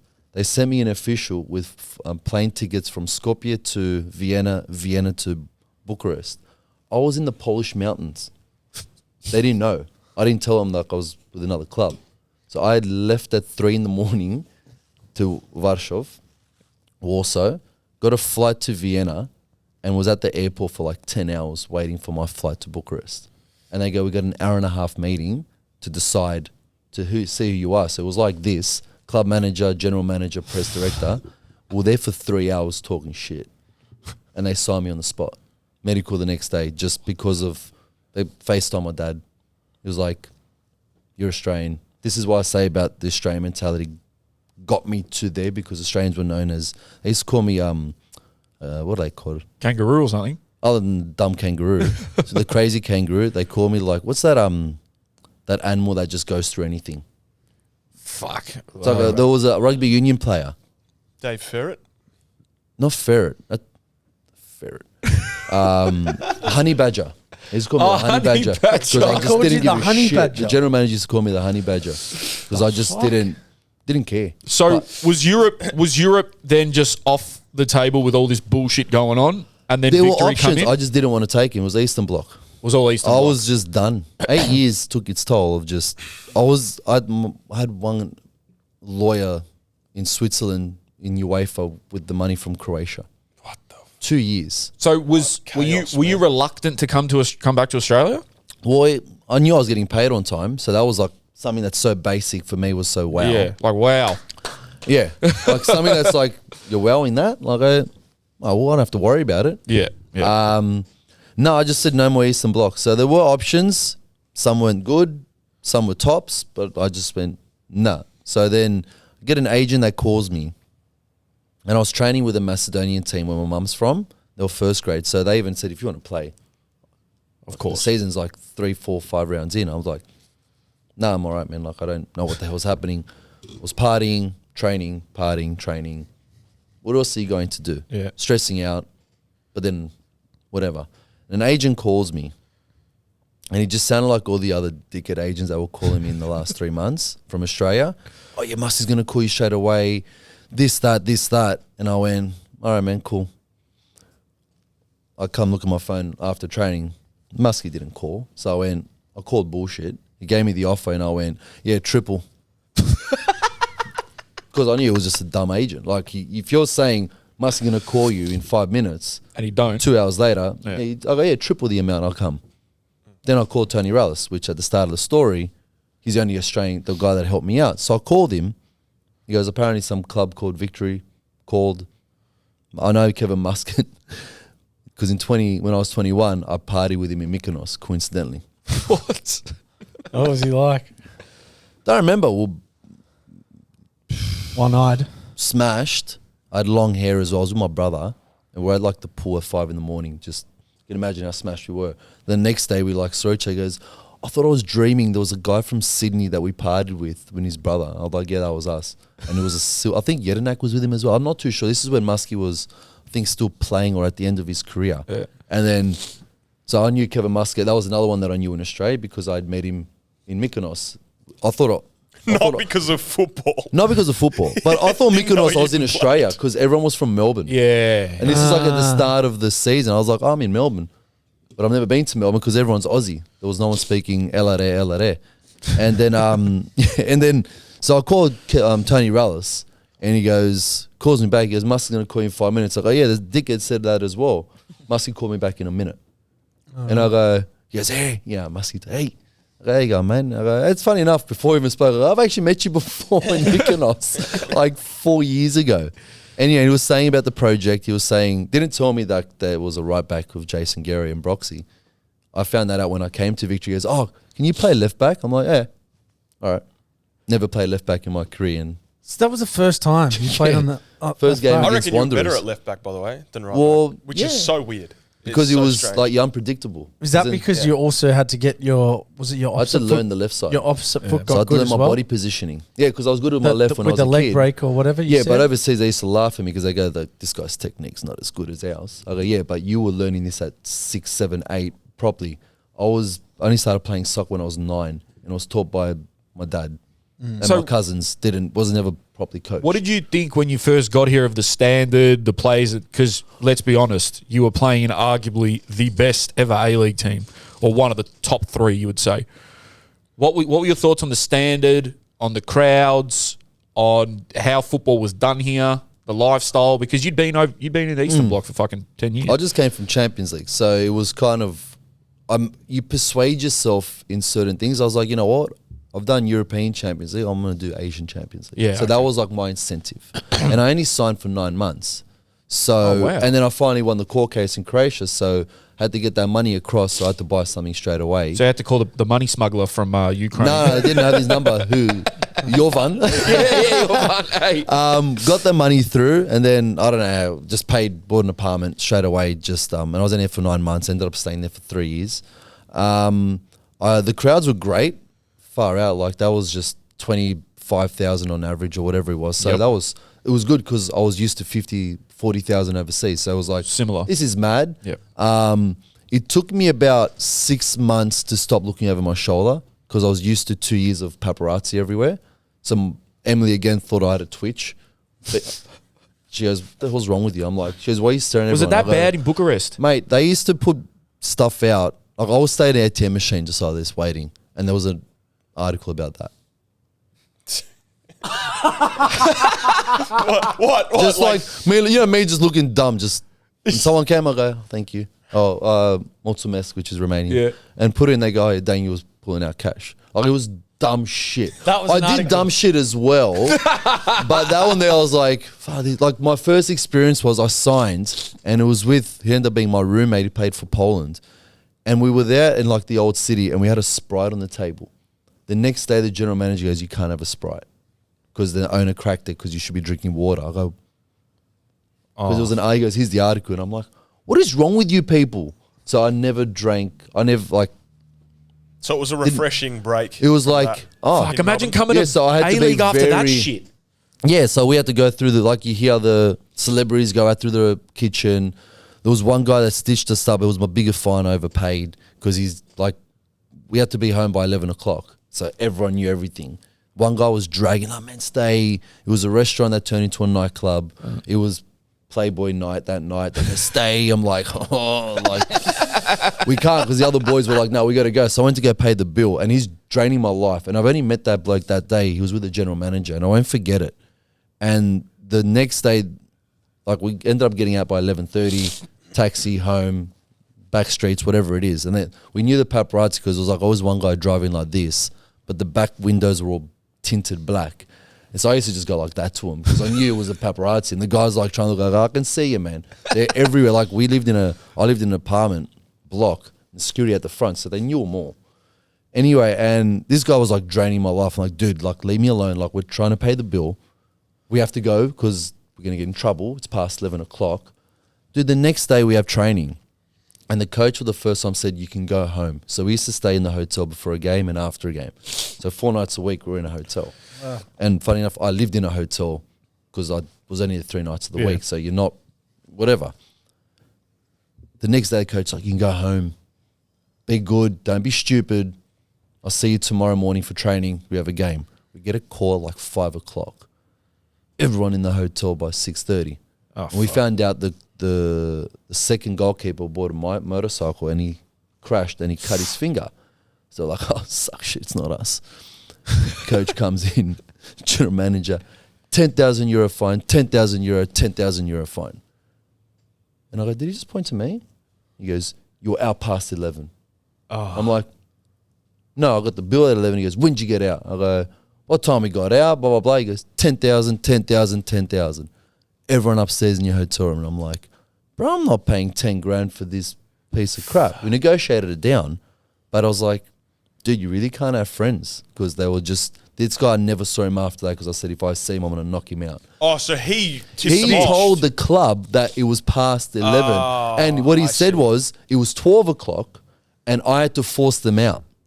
So trying to be close to the club. What a snitch. This sounds like the scene in Goal 2 when he's out. And when he's this out. these are the type of people we have to deal with. And you're like, all right, you just stick. I had mates outside. I had guys that owned restaurants. They were cool. Dude, we did some dumb shit. I was drunk after we won a derby and we won the league. And I said, dude, I bet you can't be like Mario Kart. 6 in the morning. There was he had a Range Rover, bro. He was knocking out the signs. Oh The my Range Rover. God. And the next day because we used to pay off paparazzi certain things, and they go, dude, they're making a whole half an hour segment about it. So you made the news for the wrong reasons at times. No, that was it. But we won the league. Got a fine for it, but we won the league. We were, we won the derby 3-0. We went out. It was all controlled. But then after, we came through the back, and then they just go, who's this idiot in a Range Rover Grand knocking Theft over Auto. like trees and shit? I got two things to say. Jesus Christ. This goes back to what we were saying. Maybe Danny was the footballer I've always wanted from Australia, who's in the paper. Well, in the article, I was pissing outside on the car as well. Yeah, so. Matt. Okay, so he's there's the answer. And number two, and I mean, you don't have to answer this, but in Romania, Yes. or in the Eastern Bloc countries, were there certain, let's just say, underworld figures involved with the players, the clubs, partying and stuff? I feel like that's a thing over there. Our owner was a billionaire, so his security guards were the best street fighters in Romania. They were our security guards. Oh, so fuck. We talk about going out because it was so rare. Yeah. We weren't allowed to go out. Like you're 4 nights a week in a hotel. Is that because you're easy? And you have to be at crazy, home at 11 bro. o'clock at night. Is that 'cause and you're you're in a easy city. targets? You're not in a sorry. Is that because you're like easy targets for like? No, but that was the coach's the way he wanted to do it. So we're playing on a Wednesday hotel. So our hotel on a Tuesday. Wednesday game, hotel Wednesday night, Thursday morning training, go out, go. You can go be with your families. Yeah. So I said, thank God I was single, because if I had a family, that would have been torture for the ones that had wives and kids. It was torture. Never saw him. Well, but that's football. That's what you want to But you know aspire what, to. bro? I only experienced that my last season in Korea. So my second year, we would go into a hotel for home games. Yeah, which this I was never home- experienced before. But apparently that's normal in Europe. Yeah, it depends some- where. not everywhere, but it some depends places. where, and if it works, you don't break it. Yeah. So that was it, and then So weird. Does so if it you have like- a Wednesday game, Saturday game, you're literally at home Sunday night, Monday night, and Thursday night. Do you? That's it. Can you break it down for the people who've never experienced that? Like the benefit of maybe being in a hotel, or is through your experience at Victory where you would stay at home for home games? Is that Well, 10 times better? The best thing was we had our own chef, right. so he'll cook for us. So Rash knows perfect. Like I had the same regiment for 10 years. So What was Romania it? 2 years. So if we had a game on Saturday, so even if we had played 2 games, so let's say it was a Wednesday and a Saturday, it starts 48 hours prior. I'll have pasta, which I had to start learning to cook. Sucked. But then we'll eat out at, what was the name? We called it Nonna's. Yeah, One yeah, on yeah. Chapel Street. Chapel, yeah. La Lucial. Yeah. Top place. Still even till today. The Nonnas, we used to call it Nonnas because The the Nonnas Nonnas are at in the the back, back yeah. cooking. Oh, so it's proper. Authentic, right? It's on Chapel Street, past the Jam Factory. Yeah. So for Thursday night would be pasta. So we're playing on Saturday. Pasta, we have training Friday.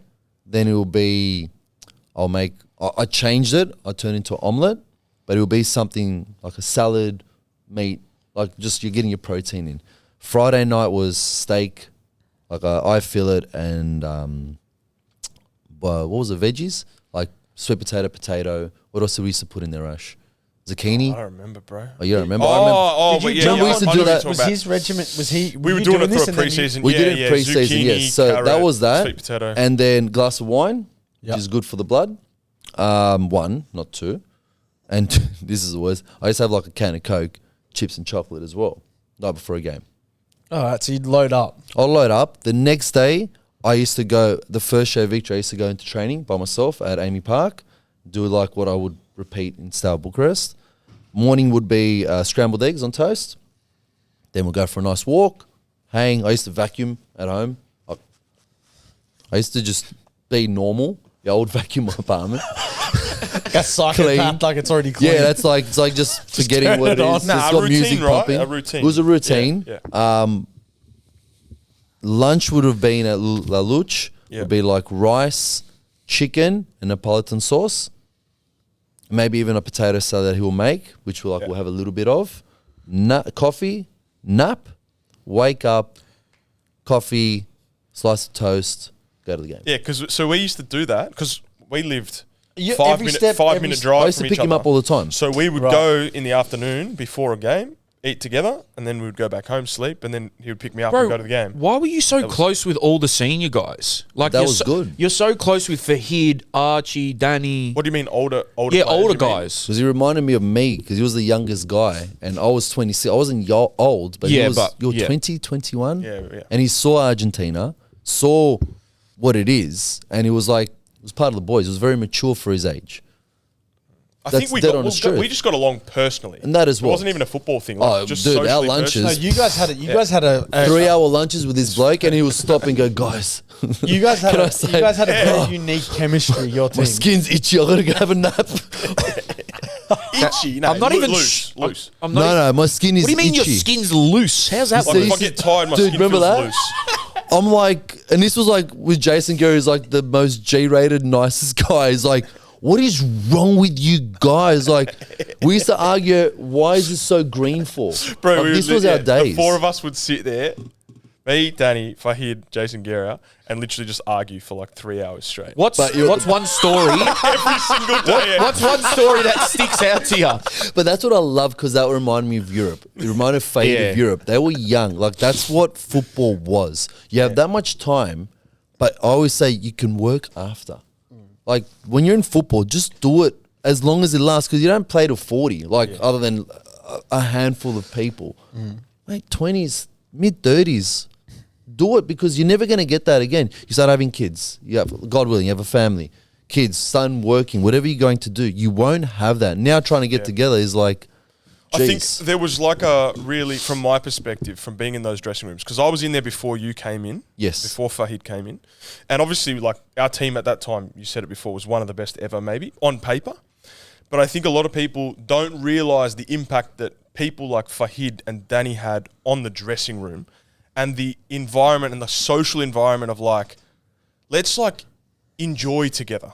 Let's go out for lunch. It's every very day. European. Let's go out It was for very dinners. European. Let's, You win, let's have you a go and laugh enjoy. together. Archie obviously the same, and it changed the whole dynamic of the change rooms where everyone was pretty close, and we had a really good relationship. When I off the got field. there, Fade came, Del Pierre came, Barisha, Cavalieri. There was already there Guy Finkler, Barbarousas. Nick Ansel was there. And they were all younger Was boys. Troisi there? No, he came my third year. Oh, okay. My first year was that. So we had come, 5 of us, Cavalieri, Serie A, Serie B. You had Kalfala, you know very well. Del Sandy. Pierre, please.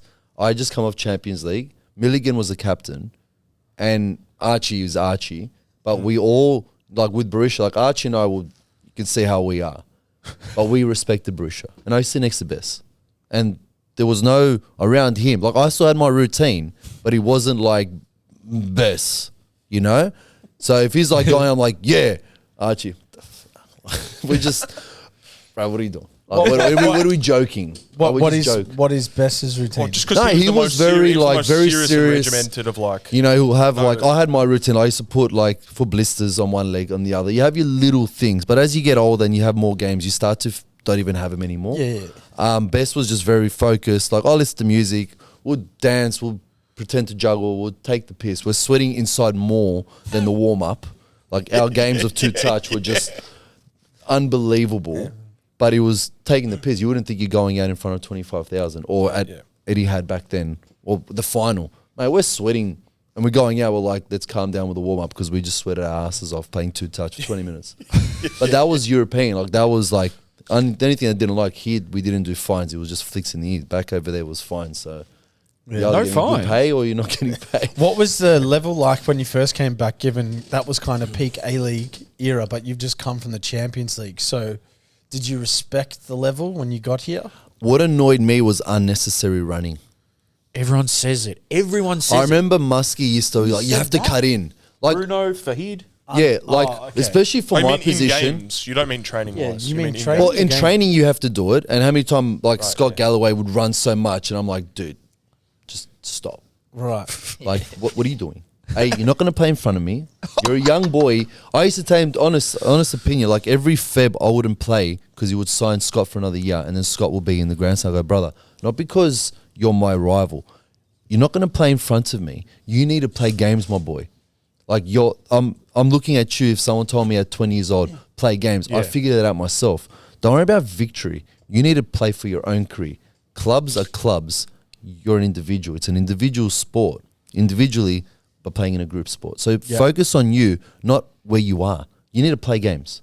Like you're new to this. So he used to run and he used to do my and Muskie's like, follow him. I'm like, unless it's David Beckham, the ball's not going over. He used to tuck in all the way. I'm like, in 2 meters, Muskie go, get closer to him. I'm like, he's not playing anyway, man. Like, Beckham's not going to get the ball over because they taught us how to read the game. So I would always be on the front foot. Yeah. So unless he goes over me, which probably I would honestly say maybe a handful of my whole career happened and nothing came from it, yeah, I'll risk it, but the rewards were massive when I would read the game well. Like I'll go and get it from the midfielder. But you read 2, 3, you read the body posture. So wait, when you're explaining this, where are you positioned and where's the ball? So let's say the ball's on their left-hand side. No, I was playing left back. Yeah, left-hand side. Yeah. Unless they come. So if they're facing back, you will take a step forward. Yeah. Because you're defensive. If they're facing forward, you take a step back because they can ping that ball over. They're in the comfortable possession. But unless that player is getting the ball, opening up within like Pirlo, and just instinctively knows the ball's going over there to that winger, You'll make it. Is what when you're have you ever seen that? Have you seen a Pirlo in the league or David Beckham smack that? It's not going to happen. But even so, all the way. I would Basically tuck in, talking like a but I would go switch. forward. Yeah, that's so, what I mean. Yeah. So Del Piero will be next to me. So he and I, we didn't have to speak much because it was European. So I would go a bit in front because then if I win the ball up high, so you don't gamble. worry about him. Like even if he gets there, I'm fast enough to turn and go back. Oh, but we could have. Yeah, but you learn on it. That's what I mean. I was taught 2-3 steps ahead. You used to do When that I played a lot. Chelsea. Like, they were 4 steps. I was looking at Hazard or someone making a run. I'm like, the ball's over there. Like, they'll play that right foot to go to this person's left foot to go here for one touch. They already know 4 steps ahead. And you're just like, don't look like an idiot. But respect because those blokes are Chelsea and Mourinho's the coach and you're from Blacktown. Sydney, which people think you're a foreigner. Yeah, that's crazy. So you're like, know your level. I'm blessed and lucky and humbled. I go, at the end of the day, football, you can have all the money in the world, but what am I going to talk to you guys? Hey, boys, I bought a mansion. You can be like, what a wanker. What doesn't mean anything. It's more like we're talking football talk, like stories. That's what it becomes. It's in a journey. Money comes and goes, but it's a journey with adventures in there. What's one story from victory? Because you guys talk about just being dickheads 4 or 5 hours a day at lunch arguing why fucking plants are green. What's one story from victory that you can say on air that sticks out that is just like an all-time classic, probably involving him, I'm assuming? Team meetings, travel. Is there one that sticks out? I've said this one a few times. You can do it one after, but just when we were in Central Coast. You like messaged me about it. He goes, degrees, is this okay if we put it on? Like, dude, it's like 35 degrees. And we were walking with Anth Krias, who's our strength conditioning coach at the time. And we went for a walk in the afternoon to go get a coffee or something. As we're walking back, we see Danny on the balcony. You imagine like sports science, all this like data collection, GPS, all this stuff. Everyone's trying to control you day before the game, day of the game. This guy's out on his balcony, man, like sunbathing in 35 degree heat. And Anth just goes, fucking Danny. Picture it. Like Dude, orange, bro. the balcony, and I'm just He's on like, holiday. I'll go He's on holiday. 5 more minutes, and then I'll go in, have a shower, have a coffee, and I look down, and I just see Rashida fade. I'm Just like, Anth's and you know, like reaction you was try the to best. cover it, you know, you're like you're not, it's not gonna don't- happen. yeah. So I just kept going. I didn't see Anth. Yeah, that's the best part. Kill him. He's not hydrating. And that's what annoyed me. When I came to Australia, it was all about hydration, all about this. I never drank water in Europe. I would drink iced tea. Like, we didn't care about you're running. Sports And science. that's another thing. When I came to Australia, it was a lot of sports science, hydration. I was drinking that much water. It would break my sleep because I have to wake up and I'll piss for like a minute. Yep. Because of this water. And then I come in, morning of, I keep your hydration up. Dude, I've just drained my life for the last 8 hours sleep. I'm waking up 3 times for this piss. And I come in and so I just started putting water in the cup. And I go, oh, your hydration's great. Please, man. You pee a little bit and put water in there. I go, no matter what it is. And then there was a time where it was about skin folds. I told you, I had a player that got sold for 3 mil. Skin folds would be at least 20. I don't think Sevilla gave a shit. They cared about that he scored 24 goals. So skin folds for me. And then I came to Australia. They go, oh, Popovic, this and that. I'm like, there's no bonuses in Australia? No. Fuck my skin folds. What skin folds? We didn't do it in Europe. Like the one time we got fined was because, remember I told you about the players like had families. And one guy wouldn't eat lunch when we had the whole day to ourselves because we go home to his family. We had one muscle tear injury the whole season. That's rare. Yeah, that's fucking. Like we had my broken leg, another player's broken leg, but muscle tear, and they found out he put on weight.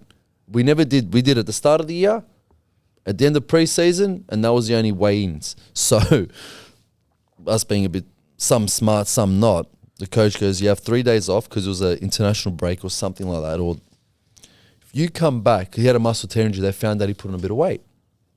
Whoever is 100 grams more than the initial weight, it's €1,000 each 100 grams. 100 grams. How do you fucking even? So if you I put couldn't on a even control kilo- that cunt. That's a burger. If you eat a kilo, if you have a kilo more, €10,000. And we're sweating and you're starving. So for 3 days, my roommate's like sweating. I'm like, dude, if you're done, you're done. At a brain, who's doing the skin fold? Who's doing the weigh-in? The physio.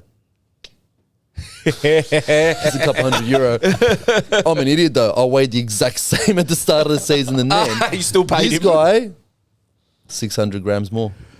Oh, He fuck. lost it. He goes, you just got your Champions League bonus. You'll be fine. He was spitting, but he goes, but that's what he was. And that was the only experience I had with all this sports science stuff. And again, I'll repeat, he was playing Champions League. There wasn't like playing just in the league. Like you played against the best. And I got to do that. And then I come here and it's way more professional. You're going to run so much more. And that game I remember because I think I assisted for best. I had a top game. And I'm like, and I was not as bad as Fahid. Fahid used to just question anything about everything. You know him well. Really? Oh, Can you give us? Can you give us your best Fahid story at victory? Because Fahid. like I feel like this podcast audience Bro, now knows this place is Fahid's shit. character. Let's go somewhere else. We're going to 4 nightclubs. Why is there a lane? Why is this? What? Just complained the whole time. And I'm like, dude, you've just drained my whole night because you're trying to find something that doesn't exist. Yeah. And every place we went to was like going off. He wants a European super club, and he's just not going to find it. Yeah, here. but I don't know what he was. The problem is he didn't know what he was looking for. I'm like, dude, we're just drinking. Like, I don't know what you're looking for, bro. This, bro, that. I'm like, bro, can you just leave me alone? Like, what the hell? And I think that was the first year where we were like. I think the second year was a bit more like annoying because it's like, all right, Faye, that's enough. the other day, at Bro, Sand- no. I think there's just he's the best. I love him, but like there were times where you just like. The other day at Sandy, I was talking to him, and everyone's like, "Where's Rash?" And I said, "Oh, he's probably meditating." and then he goes, "Bro, one day I come home from." He goes, "We share in the hotel room." Oh, he I goes, was gonna say that was my favorite story. "Yeah." He goes, "I come home, I open the door. Rash is sitting on the chair, staring at the wall." I said, "What the fuck are you doing, bro?" He took a photo, sent it to us. Yeah, He goes, he took a photo. Look at this dickhead, my roommate. Look at him. I'm like, bro, he's meditating. But then when you zoom close, the wall was like this. He was zoned. He wasn't like looking at the wall. He's not looking at the wall from a distance. The wall's in front of him, and he's like this. Bro, I literally have like 5 photos in my phone still, in my camera roll, from Fahid taking photos of me meditating that he'd post in the WhatsApp group. Oh, that WhatsApp group would have Now, been. my How favorite. can I relax in meditation can I with say, knowing someone's taking photos of me? Rash? Can I say Mayday, Mayday? Yeah. It's a good So we had the second year, it was different because we weren't winning as comfortably, I think, after the first 2 months. And we're like, dude, like we have to pick ourselves up. And we had a WhatsApp group. And it was a few, then we're like, you know what, let's create our own. Like just us. Because you see, don't want to say too much, it's starting to become a bit toxic to a certain, not to that extent, but it started to become like, what should you say? Someone might say something. And it sucked because we didn't have that that first year. So we created our own WhatsApp group. And he was very like, don't do this, don't do that. Watch out for this. And we're in Korea. You remember in Yeah, I think it was South Korea Yeah. playing a Champions League game, and one of the boys saw his phone, and it had like, oh, how come Archie and Daniel are messaging in this WhatsApp group? And Rash can see, like, he doesn't know how to just play it off. He's like, Oh, my phone must be. he's like, oh. You know how stupid it is, right? To give full context. So I'm showing them a video. So like we're at like lunch or yes, something, and I was yes. like, "Oh, look at this video, guys!" And then a notification comes up at the top of the screen, and it was Archie writing something, and they were like, "What's that group chat?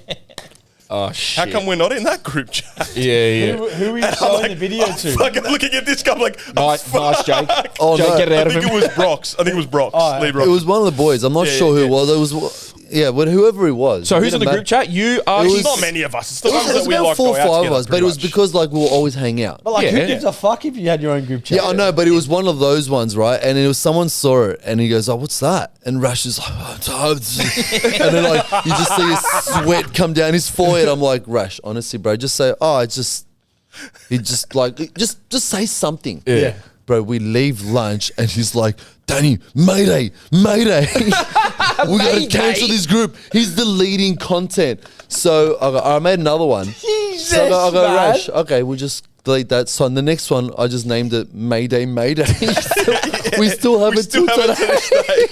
But I It's like think Lawrence Thomas, like Marco, and yeah. I'm not the guy to speak on this, obviously, but I even at lower levels, there's always the main club group chat, and then there's your crew of yeah, your mates. It's normal. Your friends, yeah. You can't have like everyone of 18 players, everyone to be okay. It's sometimes like, bro, I don't like that guy, or look what he did, or you have your own cliques. And we all, Queensland was like 6 of us, 7 of us. But then there's some you're like, they won't be in it. But when he saw it, this guy just panicked. That's fine. In Korea, and when you're trying to find internet somewhere to create a new group, he's like, delete everything. Right, Archie. And Archie, you know, Archie. Bro, who cares, bro? Like, Yeah. He goes, here's my phone. I'm like, no, just delete. He's like making us erase. I think at one I point, reckon he's putting some sauce no, on that this, was you, bro. 100% in the hotel, I was running up and definitely down. stressed. I don't remember deleting stuff. Delete?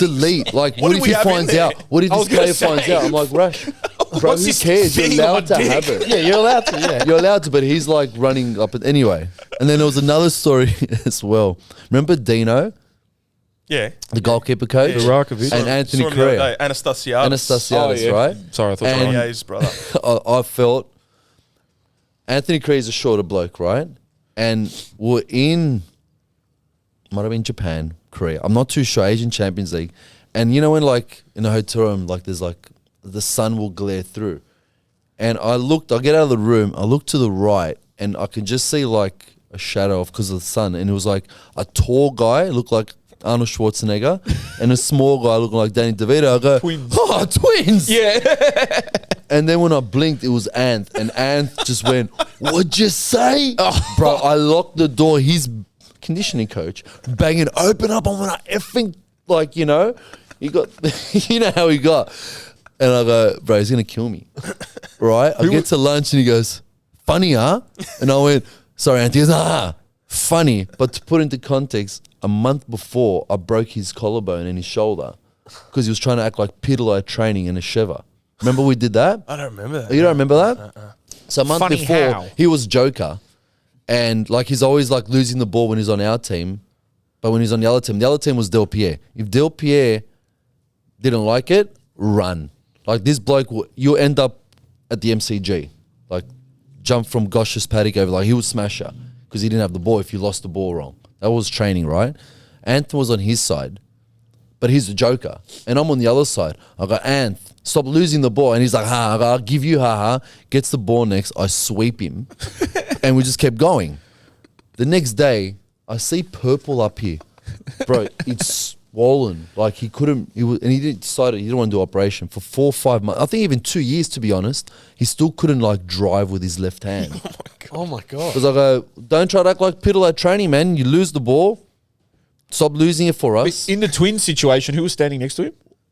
Dino, Anastasiadis. Oh, it was Dino. So It a was month Dino. later Yeah, yeah. after that, Who's I've like said a that. monster, bro. Okay, so Like, I've I've just so big, destroyed. bro, I've just muscly destroyed his and shit. shoulder for the next 2 years, and I say that he then goes, "I'm he's- gonna kill him," and I was like, "Love you, bro." He's like, "No, I'm gonna kill you." I'm like, Hey, It is so what can it you- is. Bro, can you fast forward for us from so you went from Victory to Newey, right? Yeah, when I And then signed, they were Wanderers. 6th. At the end of the season, they were dead last. And I was like, Why Newey?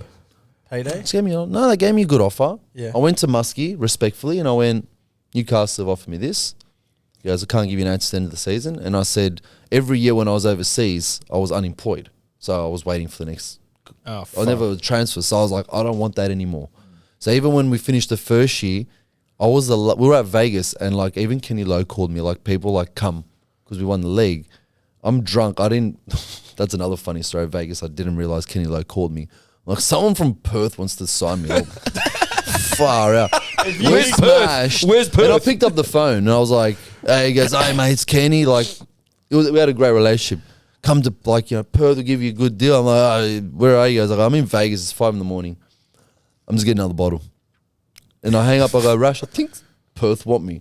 And like Carl's like, you're not going anywhere, you have to re-sign. Like the same team. Other than Milligan that left, we all have to stay here and win it again. And then I signed for 2 more years, and then that was the March time, Newcastle gave me an offer. And that's when that Asian guy was the owner, Ledman Group, Yep. Chinese billionaire. So I'm like, okay, well I ticked my box, we played Asian Champions League as well. Oh, you know what? That could get me into Asia. Gave me a good offer. And Muskie was like, can't give you an answer at the end of the year. And I went, all right. Got my agent, Tony, spoke to him. Newcastle came, gave me more.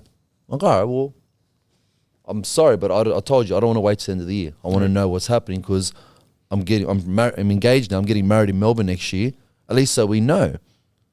Newcastle came, and signed it. Then we lose the grand final.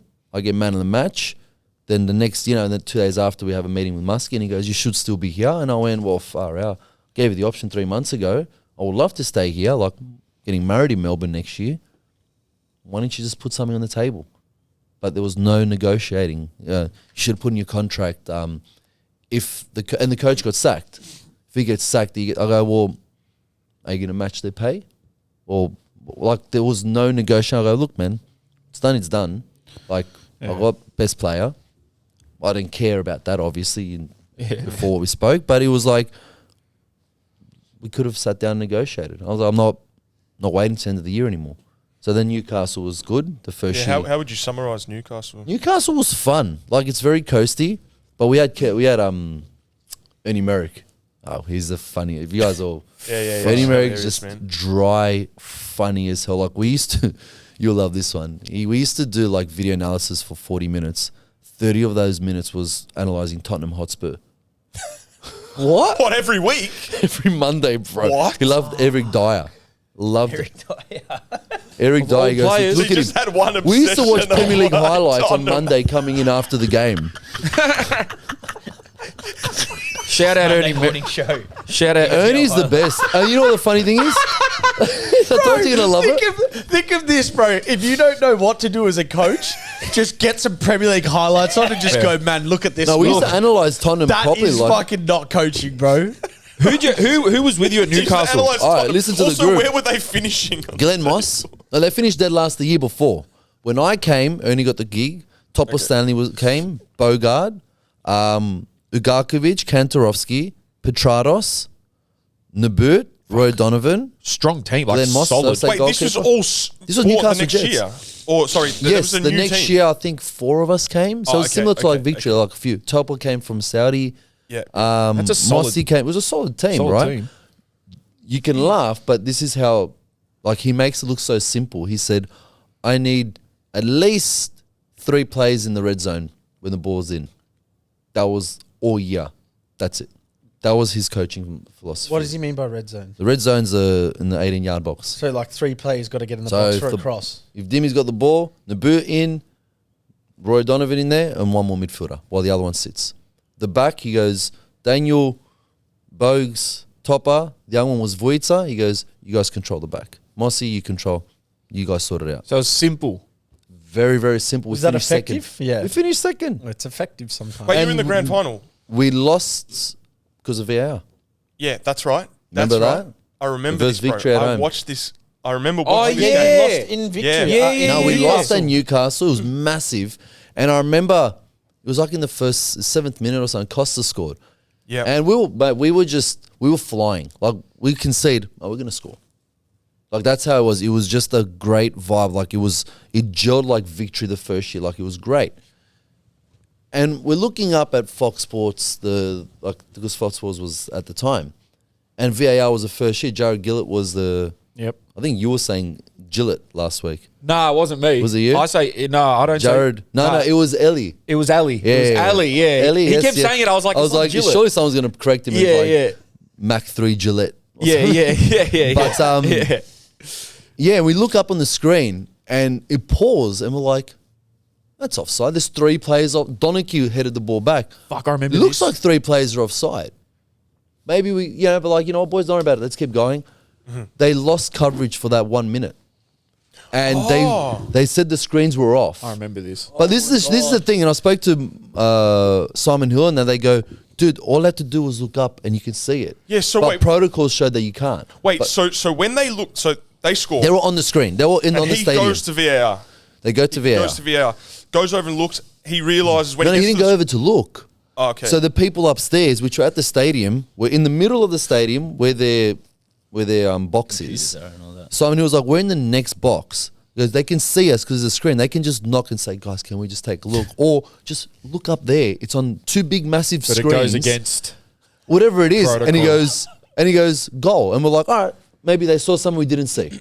At the end of the game. Sorry, Daniel, I just want to be clear on this. Yes. So he has said go to VAR, and then Well, they no, said they to go him, to VAR regardless. and they because say we don't have the footage. Sorry. we don't know what was said. Can we do something But here? we can't look at Rashid, the screen. Rash, it was the Jerome- first year of VAR as well. know that. Rashid, can you just be the on-field referee running to VAR? And Jerome, can you be up in the box just detailing how that 1 minute of footage has somehow just gone Yeah. missing? Close call for offside. Play on. Don't call it. Goal Costa Barbarouses. All right, I'm going to check that. Just can we check that? VAR in session.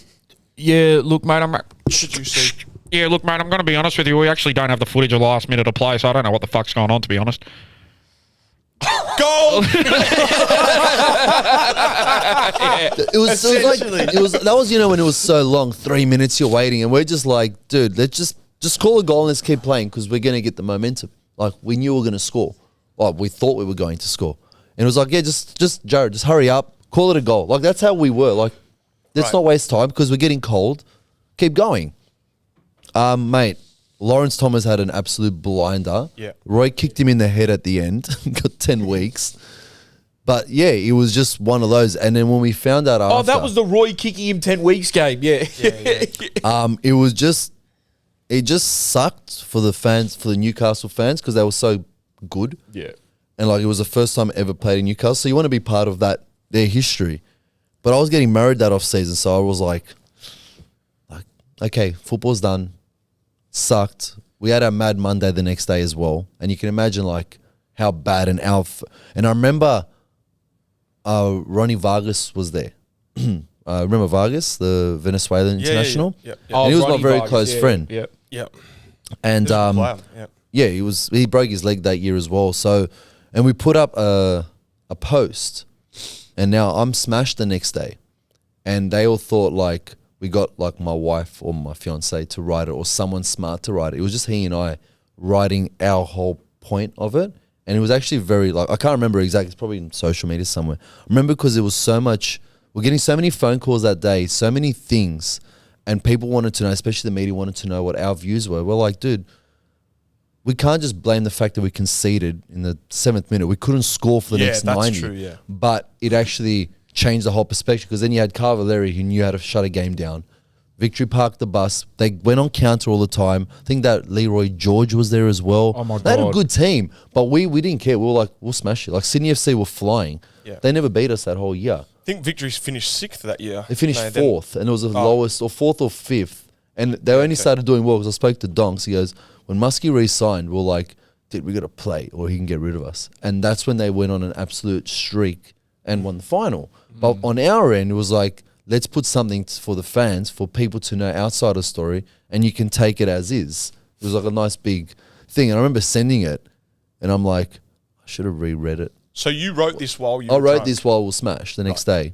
That's good to know. standard, but it was actually very informative. Like even my wife said, she goes, You were surprised when you woke up. Who did you make? Well, even come Em up was with like, that? who do you, like? I remember it. She's like, you know, she goes, who the hell wrote that? Like that's actually really good. I'm like, me. She goes, no, piss off, man. She goes, your wedding speech better be better. I didn't write a wedding speech, but it was just sad because the Newcastle fans, and we're out all day in bowling and whatnot, like lawn bowls, all that stuff that everyone does.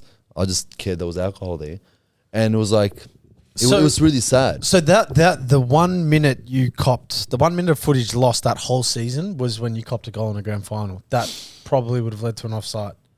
Well, there was a funny fact because where it was, the Victory fans were all there, and someone put up on Twitter. They took a photo.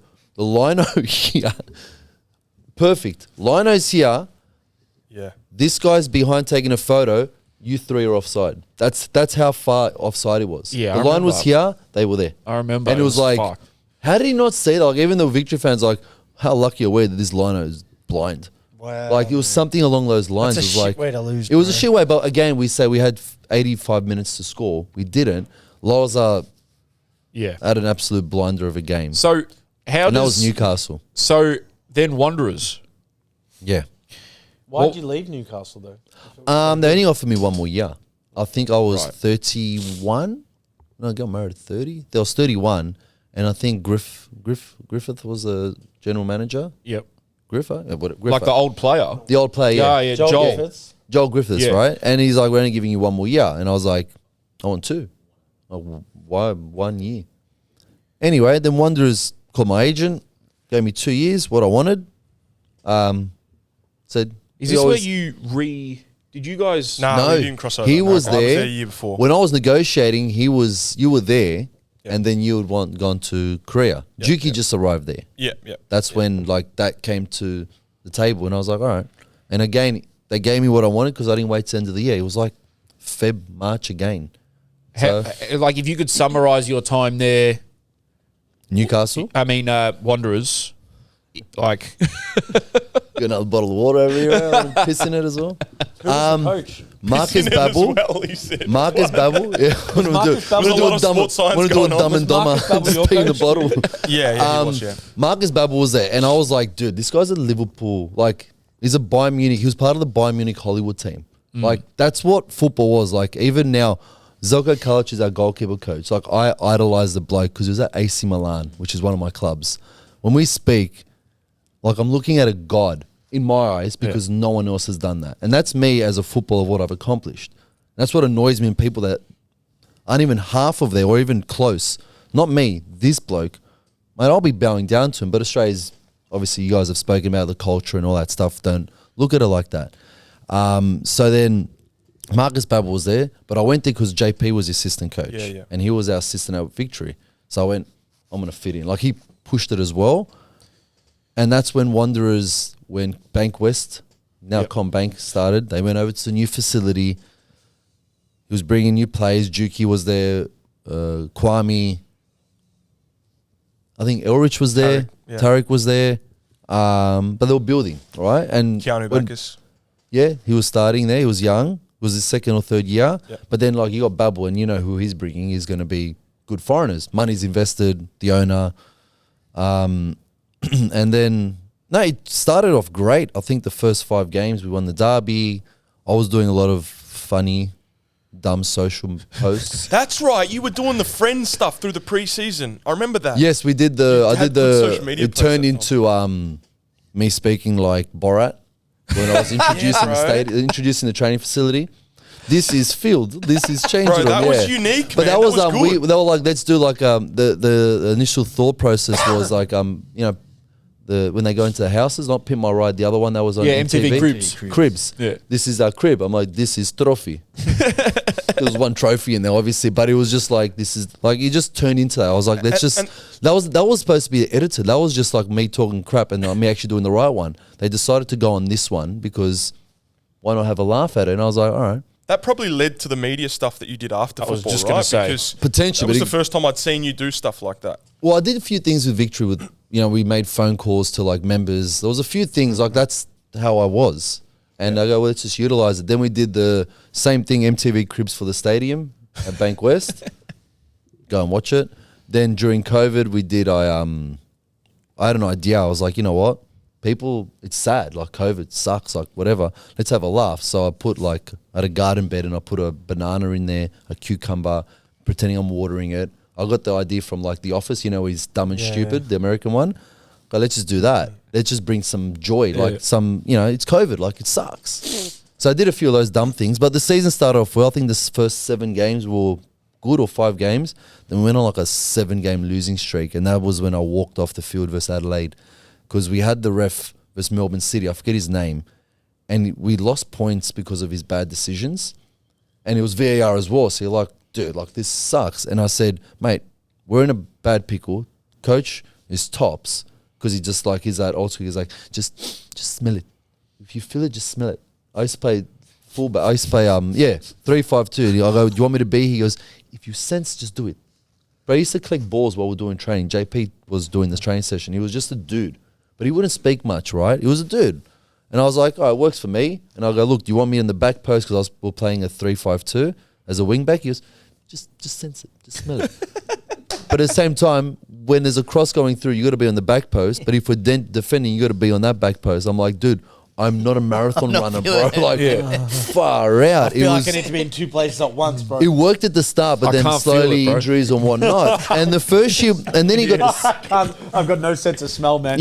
no, he's like, just sense it. If you feel, and it worked for me, because I'm like, because you played in Europe, if you feel like you can go in here, go in. So I had more freedom, and I actually had the most assists in my career that year. I was doing well, but then COVID hit, and just before that, he got the sack. But again, I look at the funny side of everything. He rocked up looking like he was going to the Coogee Pavilion in a when he got t-shirt, sacked? a shirt, Or shorts. always, you mean? He's going, no, he goes, boys, we've made decision, the club leave. And I'm like, bro, you're going to Coogee. Coogee. You're going to a nightclub right now. He had his short sleeve shirt, it was sunny, shorts. And he's like, boys, the club decided to sack me. And I'm like, bro, I don't think you're depressed over, bro. You're going party. You know what I mean? But then COVID had hit. JP took over, was doing well. COVID had hit, which sucked. And that whole negotiating of money and all that stuff, which was sad. At the end of the day, I was like, look, guys, and I always look at the positive behind everything. I remember driving to Melbourne because we had no idea what we were doing. We're like, you know what, might as well just come to Melbourne for a week. And Melbourne was horrible. I remember Emily, my wife, was saying what are we going to do? I'm like, what do you mean what we're going to do? We're at least getting $750 a week. She goes, yeah, but that's not compared to, I go, mate, I was on $0 a week for months. Yeah. It's you panic. Everyone will panic because you don't know what the hell is happening tomorrow. And I just went, who cares? At least you're getting $750. I go, and even if we didn't get that, we're fine. Who cares? Look at the brighter thing, we're healthy. That was my whole, even till today, who cares? If you're healthy, you're happy, sky's the limit. You're only as sick, I read this once, you're only as happy as your sickest kid. So if your kids aren't sick, you should be happy. If they're sick, you can't be happy. And that's just me being a parent. It's deep, but it makes sense. And it was well, it's COVID. The world is in a God knows what. You see everything went out. I go, who gives a shit? Let's just live, and then something will happen. And then we come back. We had to play 5 games. It was nor here nor there. And then they bring Carl Robinson. And I've always said this. The first day, I was like, dude, this guy's all right. Brought out a board, write all this shit. It was good things. I'm like, you know what? Because they spoke highly about Newcastle Jets. Mind you, the whole league just wanted the season to be over. We didn't care. Fuck. He did well there because, I don't know, he just worked for 5-8 games. And we're like, this guy should be okay. We had Kenny Miller? Yeah. From Celtic, yeah. Yep. It's not too bad. Dude, that was the last time we saw that board. It was the last time I actually said he's a good coach because I went, dude, where's the board? We never saw the board. That was the first day of an introduction. And after that was just horrible. Fuck, playing Like during what? COVID. Toxic. Brought the UK. I would say, I don't give a crap. This is live. I don't care. It's the truth. Just brought a bad, toxic environment in that change room, in that whole complex. How do you think the coach or a coach does that though? So imagine us I'll put in example. So Tracy was there, Bernie Abini, dudes, I know him, we're chatting. and you see one player coming around you listening to your conversation, and from there going straight to the coach's office. Oh, it's like that. Yeah, bro. Snitching. Bro, that's they're unheard of, bro. I used to call them the T group because they would have tea. So, With but coffee, like, man. as in staff Poms. members, staff No, members. no, would- players. Oh, they Ziggy were the Go- Poms. Ziggy Gordon, Dylan McGowan was there, Simon Cox. Juki was good with everyone, so he wasn't a part of it. There was that Doran's bloke. They were just toxic, man. Like, it wasn't fun. It was just like, watch what you do. And I wasn't playing. So, like, they waited. They looked for an excuse for that. And I was like, and you can see it. Like, we're just like, Tracy and I was speaking, and Bernie's like, bro, is he just listening to our conversation, pretending to do something on the iPad on the check-in? And we're like, yeah, bro. I go, Zig, you all right, man? He's like, oh, yeah, mate, yeah. I'm like, you finished? Fuck off.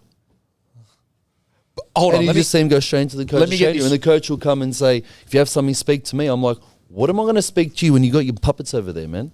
Like, it was too visible, too obvious. So Holy you had some shit. run-ins with the coach. For No, I had no issue. I thought I had no issue. I remember I was injured. I pulled a little hammy, and it was just before the season had started. And what was it? And we had to play. We played Wellington, a friendly game, right? It was 10 days after. So I came off the bench. And after that game, I get like these news reporters saying like, Georgievski wants to leave Wanderers. Another one, Wanderers want to get rid of Georgievski. I'm like, the hell? Which one is it? Anyway, I get a call from my agent, from Tony. Like, I don't know what the hell this is. So he called Carl Robinson. He goes, nah, we want him here. I'll see John Tatsman as the CEO. He goes, Malaka, you want to leave? And I go, Malaka, you want to get rid of me? Like, that's how it was. It was just like, what the hell? Right? And then 2 weeks in, just before the season starts, I'm starting. And then I get a call from Stajic, who was the Central Coast Mariners. And he goes, I heard these rumors as well. I go, yeah, me too. I go, the club said they want to keep me. And why would I want to stay for? Like, I'm in my mind saying, my wife's pregnant. Why would I want to leave? Like, Emily was pregnant at the time. We're settled here. The fans love me. The club, a good relationship with everybody. I'm fine. Whatever happens on the field, I'll put my 100%, which is non-negotiable. But let's see if I stay here, like maybe life after football. And I'm like in my mind saying, should I re-sign or not if they ask? And here I am saying that they're getting rid of me. First game starts, I play, and then Carl Robinson goes, I'm going to try this young player. But we all heard like, he's got his mate that's an agent, they're bringing players in, getting a cut, whatever it may be. Then he goes, I want to try this Aquilina kid. I go, you're the boss. I was always, you're the boss. One game, next game, lose, derby, whatever it is. I'm on the bench. Well, I think those rumors could be true, and I think I know where it's come from. Because at the end of the day, the person that has the power wasn't the CEO. CEO, I remember once I go into, and I'm good with the office people, right? So you have your training, remember it was, then you have a lunch break, then you have your gym. So I'll go into the office and hang out with the staff. That's how I was at Victory. Because mate, at the end of the day, they're part of the club, and they're cool people. Like there's some whatever, but they're all cool. So I'm good with it. Corporate head of. I'm good with everybody. You know how I am. So I go in the office and they're like, "Oh yeah, Daniel, go and hang out with the players more." I'm like, "Why?" Like, I'm with them outside. Like there was like they didn't like the fact that I was good with everyone, but that was just my character. And I was like, "They go, oh, yeah, Daniel, go hang out with like in the gym." Who's and I was telling like, you to go? "This coaching staff." And I was like, "Yeah, I'm hanging out with them. I'm hanging out with everyone. Who cares that they love me? Like, they're football fans. I want to know about them."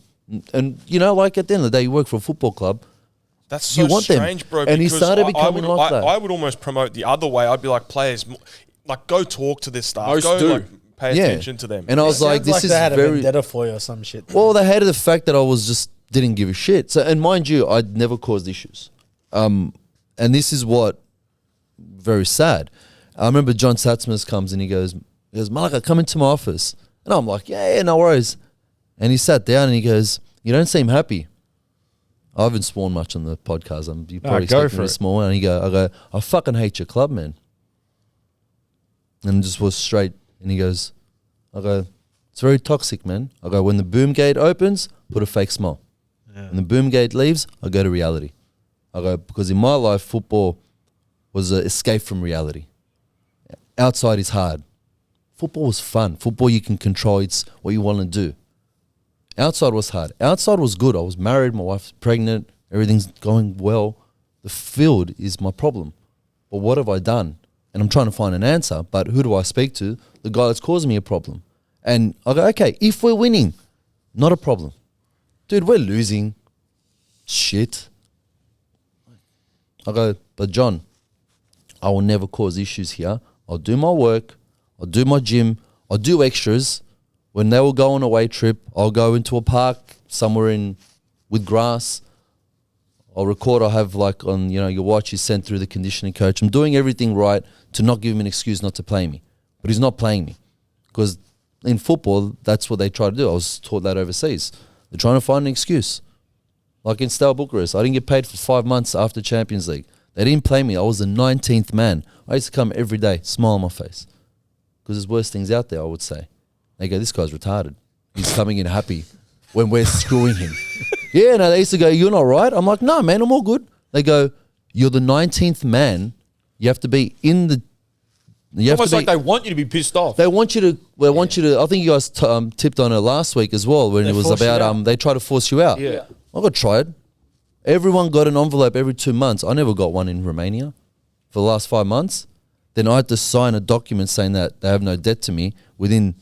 From here to the car, they paid all my whole 5 months. Can I just ask, that was fucking crazy, and thank you for opening up about that, but when the other players were listening in on your convos, what for? I call it the POMs. I think that was just the way their culture like was. Like an English connection? I felt like it was just trying to find a reason. Like, what is he saying? Is he snaking behind? Is he talking shit? I mean, I would talk about the rainbow. It wasn't about football. Like they would talk about, dude, like you can see that it was divided. Like you got the POMs and you've got all the other boys and you're trying to play and it's just not gelling. Like I'll give you a perfect example. I'll say the story before. So PK from Melbourne City called me and it was a day my wife was due. And I said, PK, I would have come yesterday. But my wife's due. I ain't leaving. If you called me a month ago, we could have done something. And my wife's from Melbourne. 10 days pass. My wife gives birth, and then a rumor comes out I'm bad in the change room. So they're all investigating out of the City group. Other than Manchester City, they had this person that overlooks everything. PK was always backing me. Petrula didn't know, but he goes, look, I've got your backing. I want you to come we're doing well, but experience here. I want that, right? Anyway, so my wife gave birth for 14th of June. I think I remember it was like the 20th of June, so like 6 weeks, 10 days after, we're playing versus Melbourne Victory. The week that my son was born, Victory copped 6-0 against Melbourne City. Remember that in the derby? Yeah. So we're playing Victory there. He calls me into the squad. First time in like 2-3 months. He didn't even know my wife was pregnant until the conditioning coach told him my wife was pregnant. As a coach, should know if someone's wife's pregnant. He goes, I just found out your wife's pregnant. And that's not why you're in the team to go to Brisbane. I'm like, I'm just going to do my gym, go home, do my extras. I used to do boxing with him ropes. though at this point? Like, I'm good with anyone. I never told him to F off. I never told him anything. I was just... Did he know that you deep down thought like he's a fuckwit? I remember once in training, we were playing, we love the 2 goals. That was my prime. Yeah. You're playing a game. Like that shows who's got balls. And when we're doing conditioning, I go, put the ball there, we'll see who's more conditioned. The young boys can run, but I'm not here for little athletics. I'm here for football. Put the ball there and you see where you're running. Oh, you're hiding. No, I'm doing my numbers. It's all right. We had a game, and this was around that time, and there was an opportunity. The ball came, and there was an opportunity for me to just absolutely 2-foot him, right? And I stopped. And he free. He goes, I thought you were gone through. I go, for what?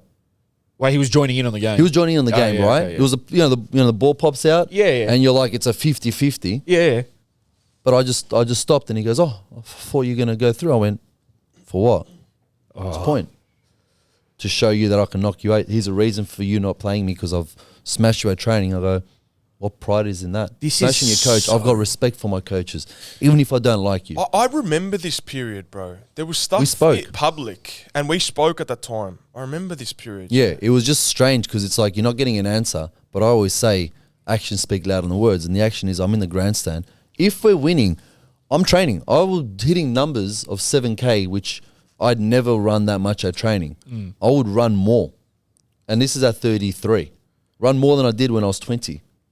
So I would not give him an excuse. Like, oh, if I'm just going to train, not give him an excuse. Mental strength. Stuff, yeah, man. He's kind of young kid, can run. Yeah, he can run. But put the ball there, let's play. And that's where it was. It was just not giving an excuse. Then I didn't.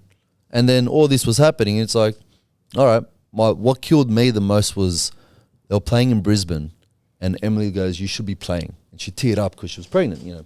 And I go, who gives a shit, man? Well, life's bigger than that. Yeah.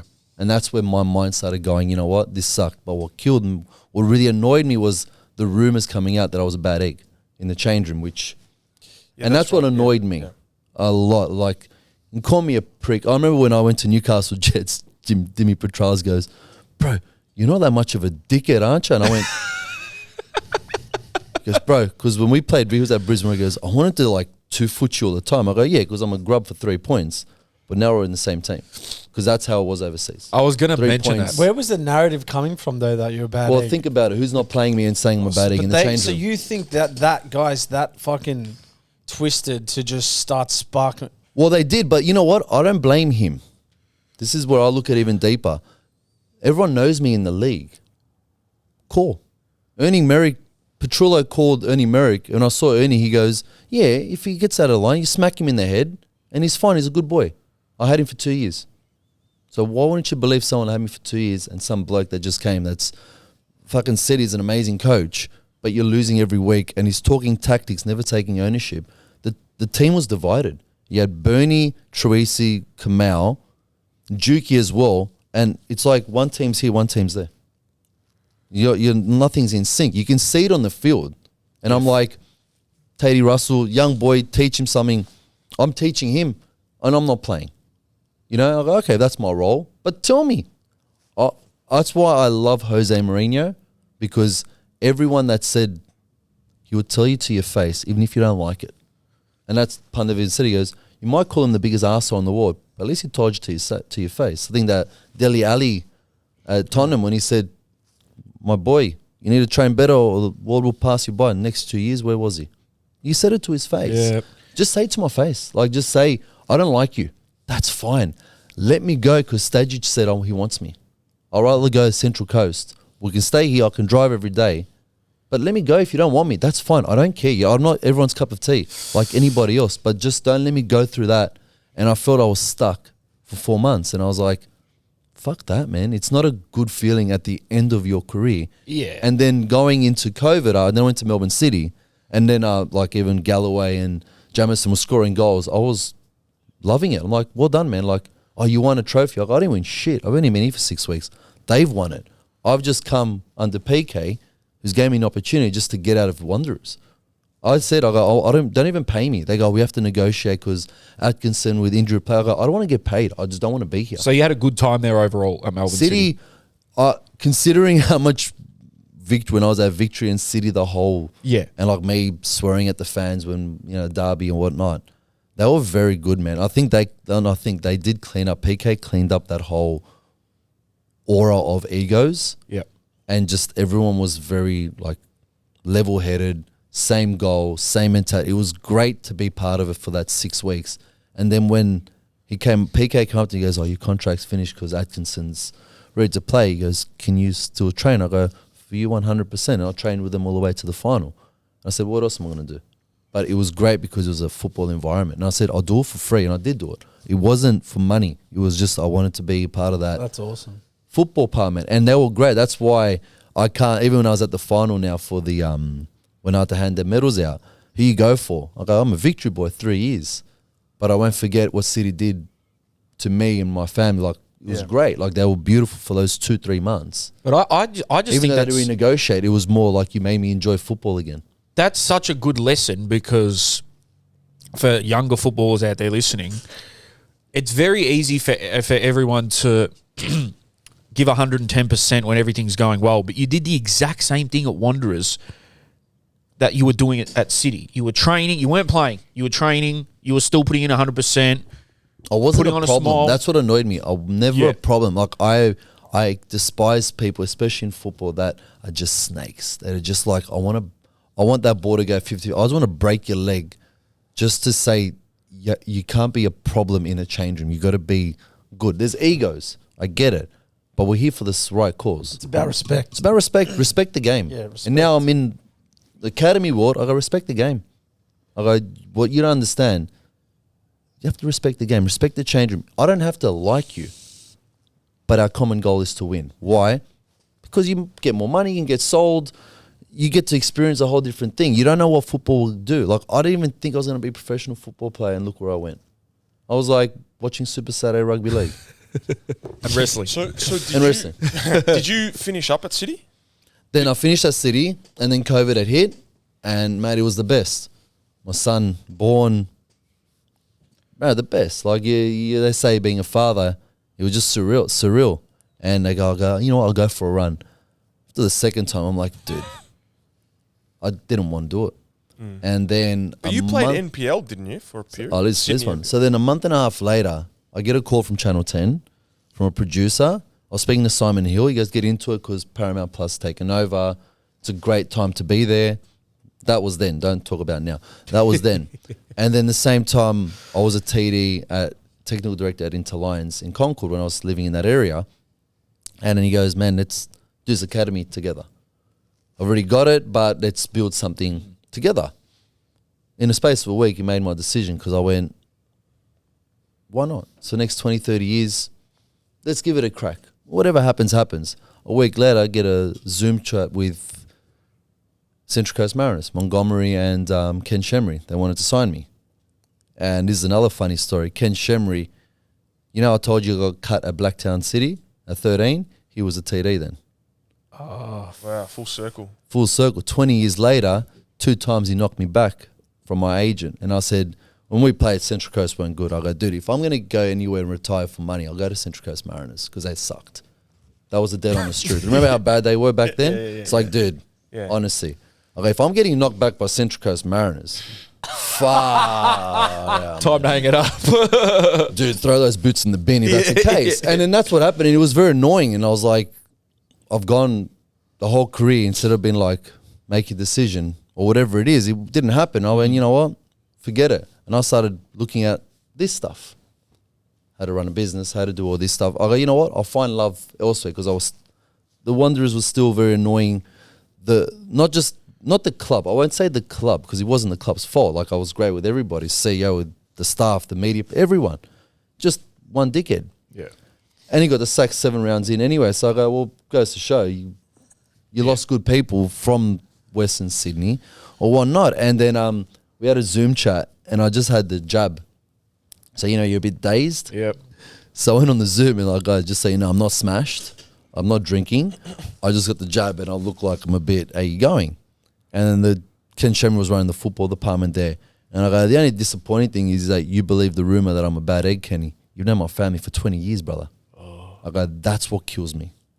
I go, you people that know me for 7 years in this league, out of anything you can say about me, why would you say I'm a bad egg in a change room? Like that's one thing I will vouch that I'm not. You can call me a shit player, you can call me X, Y, Z, it doesn't matter.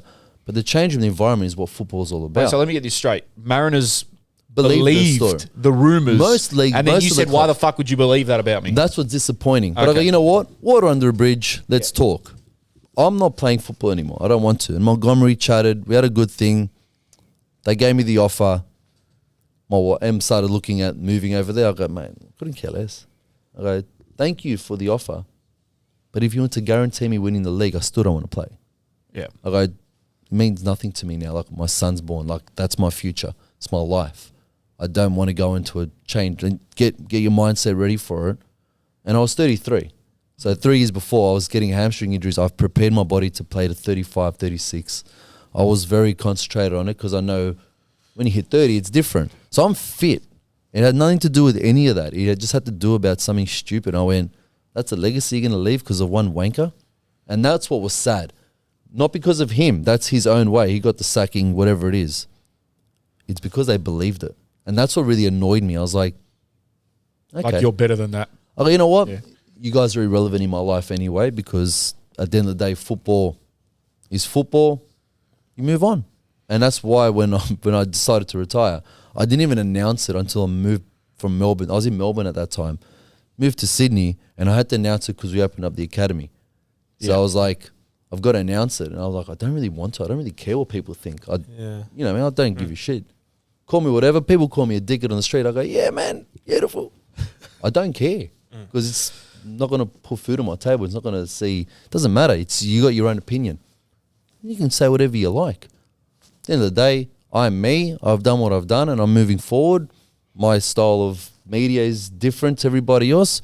I either utilize it because I'm there for the right cause. I'm there to help build the league, create a different audience for it. Did you go to Channel 10? I went to Channel 10 at that time, plus Nah, NPL. I remember on the couch, and Luke Wilkshire was the coach of Wollongong Wolves, and we're about to go on there, and he goes, "Bro, do you want to play?" I'm like, "Dude, I don't own boots. Leave me alone." Like, we're about to go on air. I go, "Leave me alone." Like, I'm not. He goes, "No, I need to write back." I go, "Luke, you're at Wollongong." I go, "You know what? Let's talk after we're like 3, 2, 1, and we're talking about NPL." Shit. So I went the next week to Wollongong. I met the owner. He's a beautiful bloke. Comes in shorts, Wollongong coasties. And was there for like 2 hours. And I'm looking at this board that Luke Wilkshire has for like training and games. You can imagine what I was saying. And he goes, "All right, I forgot his name. Really nice guy." And he goes, "How much do you want?" And I went, "It's irrelevant." And he looked at me and goes, "I haven't played in 10 months. It's irrelevant. What are you going to give me?" I go, "See this shit? It's too much training. I'm not going. I might come once a week because Wollongong is an hour and a half drive. And I don't want to cause problem in your change room if that's an issue for Luke." Yeah. And I go, "So the money is irrelevant." He just looked at me and goes, "Fuck, you're honest?" I went, "Well, I'm not going to say yes and then I don't come." I go, "I'm not that type of person. Yeah. Too much training sessions." I go, "If I wanted to do that much training session, I would have stayed professional." I go, "I don't care. I don't want to." What were they training 3 nights a week or something? I was probably like only twice. All right. Then coincidentally Interlines call and a call with TD, and they were MPL 3, and I went, "Look, again, reverting back to change room." I go, "If I'm going to be a problem in your change room," he goes, "Danny, we're at MPL 3. We just want to get promoted. Like, you're you." I go, "I'll come to a few training sessions, but no, I'm only coming to Saturdays." I did it for only 3 years. I went to a couple of training sessions here or there just to keep fit. If my academy was there that night and it was close, I'll go and do it. Oh, no. But that was like You enjoy 3 it? years, Could you maybe enjoy 10 football? sessions. Could you enjoy football dropping back? It was fun. The abuse is hilarious, and I remember when Fahid retired. No, when Archie retired and he went and played MPL, I think it was, and he came to us, "Man, it's so cool, like the change room, the boys, you don't care, like it's none of that professional setting." I remember him saying that. And then when Fade was at Nunawading, remember we sat down, we put a bet. I go, "Bro, you won't last 5 games without cracking the shits." Yeah. He lasted 2. Yeah, He goes, "Bro, these players, bro." Yeah. Like, he went off and we're 'Cause he's not laughing. like that. And it was like, that's what it was. And I go, you have to lower your expectation. And like, for me, it was lowering understanding that players aren't going to do what you're used to, like a 1-2 or something. But they were all fine with it. They're all cool. And then at the end, they go, "Do you want to do another year?" We got promoted. I go, "Yeah, if it fits in, like the change room's good. Like, I'll stay fit." But then the 3rd year, and I think we did well in the Australia Cup as well. Then the 3rd year, I just like wasn't enjoying it. I went, "Guys, there's a problem. If I don't train, I'm 36 and I'm the fittest in this change room." Oh, fuck. But that's a fucking problem. I go, "There's way too many extra large jerseys, boys." I go, "We do a Monday conditioning session in my academy in Concord. I advise you all to come for an extra night training because we need it." The ones that came, you can tell, because we do from 13 plus conditioning, because after 13, we're going to play tiki-taka. No. The rest is before 13, testosterone hits. We give them training sessions that what I did, what I experienced, conditioning. So I said, "Boys, come."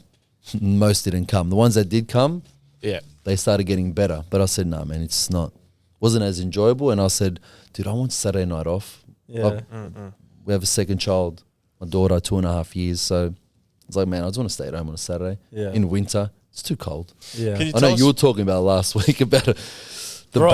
back, the this, the that. I'm like, dude, Yeah, it's it's tough, man. fun until I'm like, dude, can't be bothered. Can you tell us about what you're doing now and maybe like the Sydney junior setup? Because we're very Melbourne based, obviously. Yes. Like we talk mainly about Melbourne. What you're doing in Sydney and what's going on there? So I've got an academy, obviously, and we restructured it this year so we're part of this tournament. It's only for private academies called IFA, Independent Football Association, and it's a non-for-profit. So it was created, there was a tournament called PAL, which was run like a business. And IFA was like the PFA. It was kind of to make parents understand like what's a right academy, what's legitimate, what has insurance, what actually has a website, what's legitimate, because academies are popping up at any corner from a dad that played football at 5 years old. You've seen some things, right? So it was created like the PFA for it to be a non-for-profit and just understanding for parents. And then Powell, the guy that ran it, he effectively stopped it. IFA took over, the main guy, Mark Cirella, took over to run the tournament, and it's just building and building and building. And it's it's got referees. Referees, everyone's always going to complain to referees, but they're protected. You got to understand, us as coaches and directors, we are helping that out. It's about kids, about safety, and then the football. There's ball boys. There's a software they just started this year where teams not to cheat. You know, there's like you got a 9-year-old going to 8. Yeah. They spent about 150 grand on it. One of the directors, not for profit, to implement it into the system so they can. But that kid's 12 years old, or he's 10 years old. He's too big. Here's his face. Here's his ID. Here's everything. Software. So it's run like Football New South Wales or Football Australia, but policed. So it's actually like, by the time you find out the answer, mate, that was 3 rounds ago. Because it's too big. They can't be policed. This is proper policed. And their main objective is just development for kids, the right development. If you have a fight, coach is banned for life. Really? Oh, yeah. One of the coaches, banned for life. You wanted to fight. Academies, you don't follow the protocols, you're banned, you're kicked out. Wow, man. And it's actually police, which is what's wrong with a lot of things. You hear under 8s, parents punching on. It's happened a And few what they times do? in Sydney now. I've seen Sydney, they get a slap on the wrist. They're banned for life. Your kid can come, but you can't. Or if I can't come, my kid can't. Well, you're banned too then. Why? Because you're not following what we're trying to do, which is in good environment and concentrate on football, not on how dumb a parent can look or be. And most of the education is towards parents' behaviours. Let the referee make a mistake. They're learning as well. Now, we got Mark Bosnich as an ambassador on board.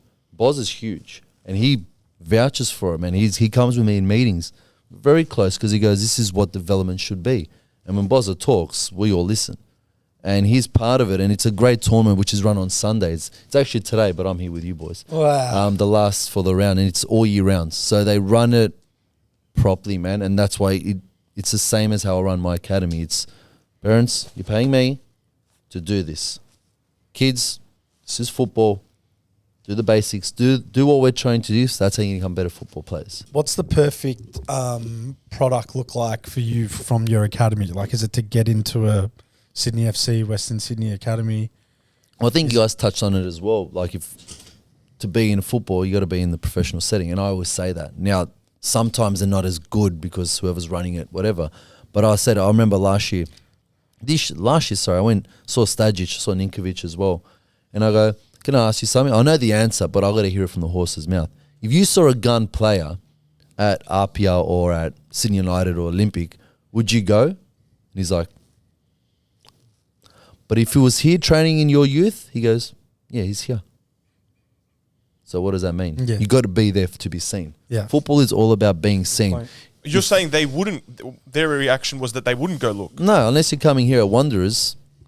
It makes The sense NPL though now. If you've got an academy, why would you go look elsewhere? That's what So Fahid clubs If you're get it developing right. The one club in Sydney at the moment that I say is just pure that, is Nicky Carl.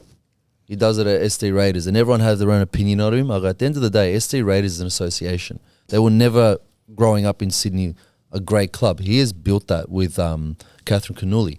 Yeah. Now he's going to Marconi next year. So he runs a club with no academies attached, but it's his way. Because in clubs, like a lot, they'll say, oh yeah, but this bloke here has to tell you what to do. You're like, but I'm head of football. There's too much politics and a lot of things. It's that way. And he runs it in that sense. But the rest, you got to go into a professional setting. I Like don't he's know, bro. West United. It's interesting because, like, for me, you're a perfect example of a kid that got missed. And there's plenty of kids out there that get Heaps. missed. We go back to this topic. We've been But with he it missed with Fahid. and landed in Dynamo. That's my point, though. And I'll they're give you a better saying one after that, yeah. And he missed, let's say, the rep teams and that, and the teams The that were supposed to be AISs, and all the that stuff Football at New that South time. Wales, So yeah. he didn't get selected, and then those selectors missed him elsewhere. So why now are they still saying we wouldn't go look at a gun But if there's a gun in it's Sydney Olympic? like, Why do we not go Bro, look? if you're time half to change, decent, bro. you're going to get picked up by an Well, you academy should be now. getting picked up. But Because the there's so problem many. is, There's like 3 in each state. There's like Again, I don't know Three if I in- believe so that, look, bro. let me Victoria. ask you something, I don't know if I Victoria. believe If there's a gun in Heidelberg, right? Wouldn't their goal be to get to West United, Melbourne City, Melbourne Victory? If Yeah. they're a gun, well, the best players always it's get the only picked, yeah? place to go. Would Heidelberg back it? No. Thank you. That's what's happening now. I won't name the It's happening here in club. Melbourne, bro. I got one that was What do you mean? lady was absolutely abused That's what I sent you. because her son got into MacArthur Ramp Bulls. She got abused by the club like profoundly. They apologized after. She goes, but that's MacArthur Bulls. Yeah, but we're this, we're that. You're semi-professional. Oh, That's they're professional. Oh, you're saying from the Clubs Heidelberg don't side? back They are the- idiots. Yeah, Club it's not side. working together. They're Yeah, idiots. Because that's where the they're having development their own goes. Pride. on Or showing ego that comes they're- into play. And this is where I say about Bro, funny what about football. ego, man. You're not a professional club, and a kid wants to play Jake, professional. they tell What's me what happening football is in that Europe. These NPL teams, bro, these NPL teams are beating the A-League teams. Yeah, but they're beating because they're not making Yeah, the but A-League play, the NPL NPL players go teams there. are playing like under 18s, under 20s. No, I'm not saying but they're all about that. I'm 15. talking Talking about about- juniors. The juniors. Oh, okay. So it comes from 15s under- the professionals Well, from 30. Yeah. So up until 12, you've got wherever you got academy, you got the IFA, you've got wherever you're going to get. So it's where you're going to develop the most. This is what I say. Where you're going to get developed. Well, who is a person? Marketing. They spend so much on marketing when football's so basic. Not because of me, but parents go, why would I want someone that has never played the game to your level coach my kid? And on top of it, say what it takes to make it. I don't say that. I just say, if you like it, you stay. If not, I'll give you a refund. Not that I'll give you a refund. Why? 'Cause why would I waste my time on you when I'm going to develop you? Then you're going to go over here already as a developed player, and this guy's going to pump himself up and market the shit out of it. And that's what they do, unfortunately. They're the best. We're talking about kids' development. We're not talking about playing Champions League. That's what I find funny. I go, it was fun. It's a lab football. Laurie, lady, is very, very, very close. And we played a game, and there's something had happened on the field, and the ref, like, the goalkeeper got injured, and they played on, they scored. I go, ref, just stop. He goes, yeah, no, I should have. Like, we have a relationship. I go, it's not Champions League. And I go, I played it, but that's about it. And I saw Laurie in the corner, and he goes, you bastard, you said it, you know. I go, we take a joke out of it because we're protecting the kids at the end of the day. Yeah. There's decisions that can be made, yes, but it's about the kids' development, not how big my academy is to pump my chest. It's not about me. Get your ego away. And a lot of these people that have academies, they were never seen in the football world. They were never invited here, but they will talk it up like I played X, and I'll just go, parents, it's very simple. You go on Google and you check where they played. And if you can't find him on Google, I'm pretty sure he hasn't played that high level. This comes back to our skit Yeah. about Billy McNeil. Joga Bonita Europa Football Academy.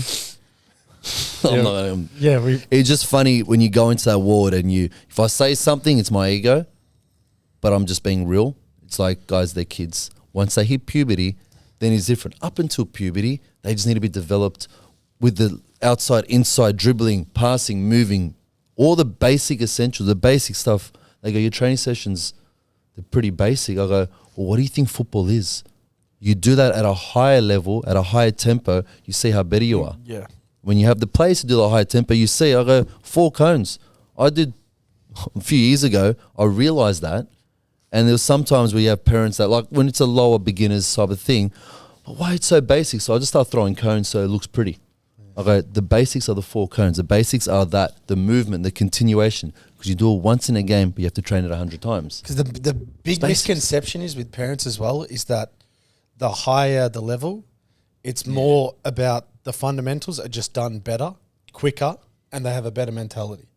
That's all it is. Yeah, it's so basic. It's very and if simple, I just say done it, really, really if well. I say it, oh, that's because I want you to come to my academy. No, that's what football is. Put that away. It's what football is. If you don't like it, leave. If you know more, then I'm pretty sure you should have an academy. I'm pretty sure you should be coaching the team. But why aren't you doing it? because you're focusing on your son or daughter. I'm focusing about the team. You don't know the instructions I gave the kid to come out. But your job, that's why I find it. And now I even say Dinamo Zagreb. I never saw parents at training. I didn't even know kids had parents. I went to games and I thought they were just spectators, not parents. Didn't know. And we're talking Dinamo Zagreb, like you've gone to this whole level and you're knocking on the door. Here, we're not even in the same continent. You've knocked on the door to make it there because look who's there. And I'm there. Like, so then is when you think you'll scream and shout. No, man, they shut their mouths because they can ruin the kids' opportunity by them being idiots. And this is what Australia doesn't understand. There's a tournament in Italy. I think it's Italy. Massive. Big. And one person I know went there with this Italian experience, the concierge I'm working with to bring an Italian experience overseas. He goes, I went there and I know the people. He goes, you can just see the difference between AC Milan, Ajax, all these, the parents and that Australian Academy of Parents. Oh, yeah? Yeah. He goes, you can actually say, I'll go, imagine with their egos when they come back here and they say how good they are. I wonder why that is. Entitled, Australian, because you're paying, you're entitled to have your opinion. I believe that is where we can sit here for hours and try to figure it out. I'm paying, so I've got a right to say something. Now you're paying because you got no idea. Yeah, 100%. Or else you would be If my son wants to play basketball, right? I would not tell my son how to bounce a ball. He's got no idea. If he goes, we go swimming. I don't know how to swim. How am I going to teach my kid? If I knew, I wouldn't take him to swimming class. So you're paying for it. But how am I going to tell the instructor what to do? No, he's got to stroke this way to go that way. I drown if I try to swim. So that's where I say, if you don't know, I use this as an example. My business partner, I've been doing it for 20 years, and we have parents that tell us what to do. Some, when we started it. So my thing is, I go, so buddy, what do you, like, you calm him down, like, what do you do for work? And one perfect was my first experience, and I won't forget, he goes, I'm in real estate. The bloke was talking over me. He was a big boy, like your height. Once I put him in his place. And I go, so what do you do for work, man? Because I'm real estate. I go, hey, tell me, buddy. When someone tells you how much their house is worth and you know the answer, I go, how does it feel? He goes, oh, what a dickhead. And I went, I go, and also, just because you drive a car doesn't mean you're a mechanic. Yeah. Yes. You played football doesn't mean you know football. Yep. You're paying us. Let us do our job.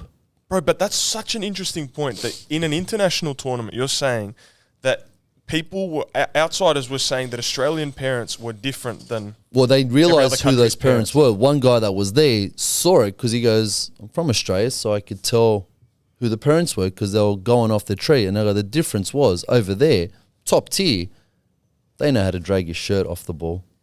They're street smart. It's not robotic. It's street smart. The referee says, they pulled his shirt. Play on. We're going to argue. And we're talking youth development. They think, we're there. We've made it.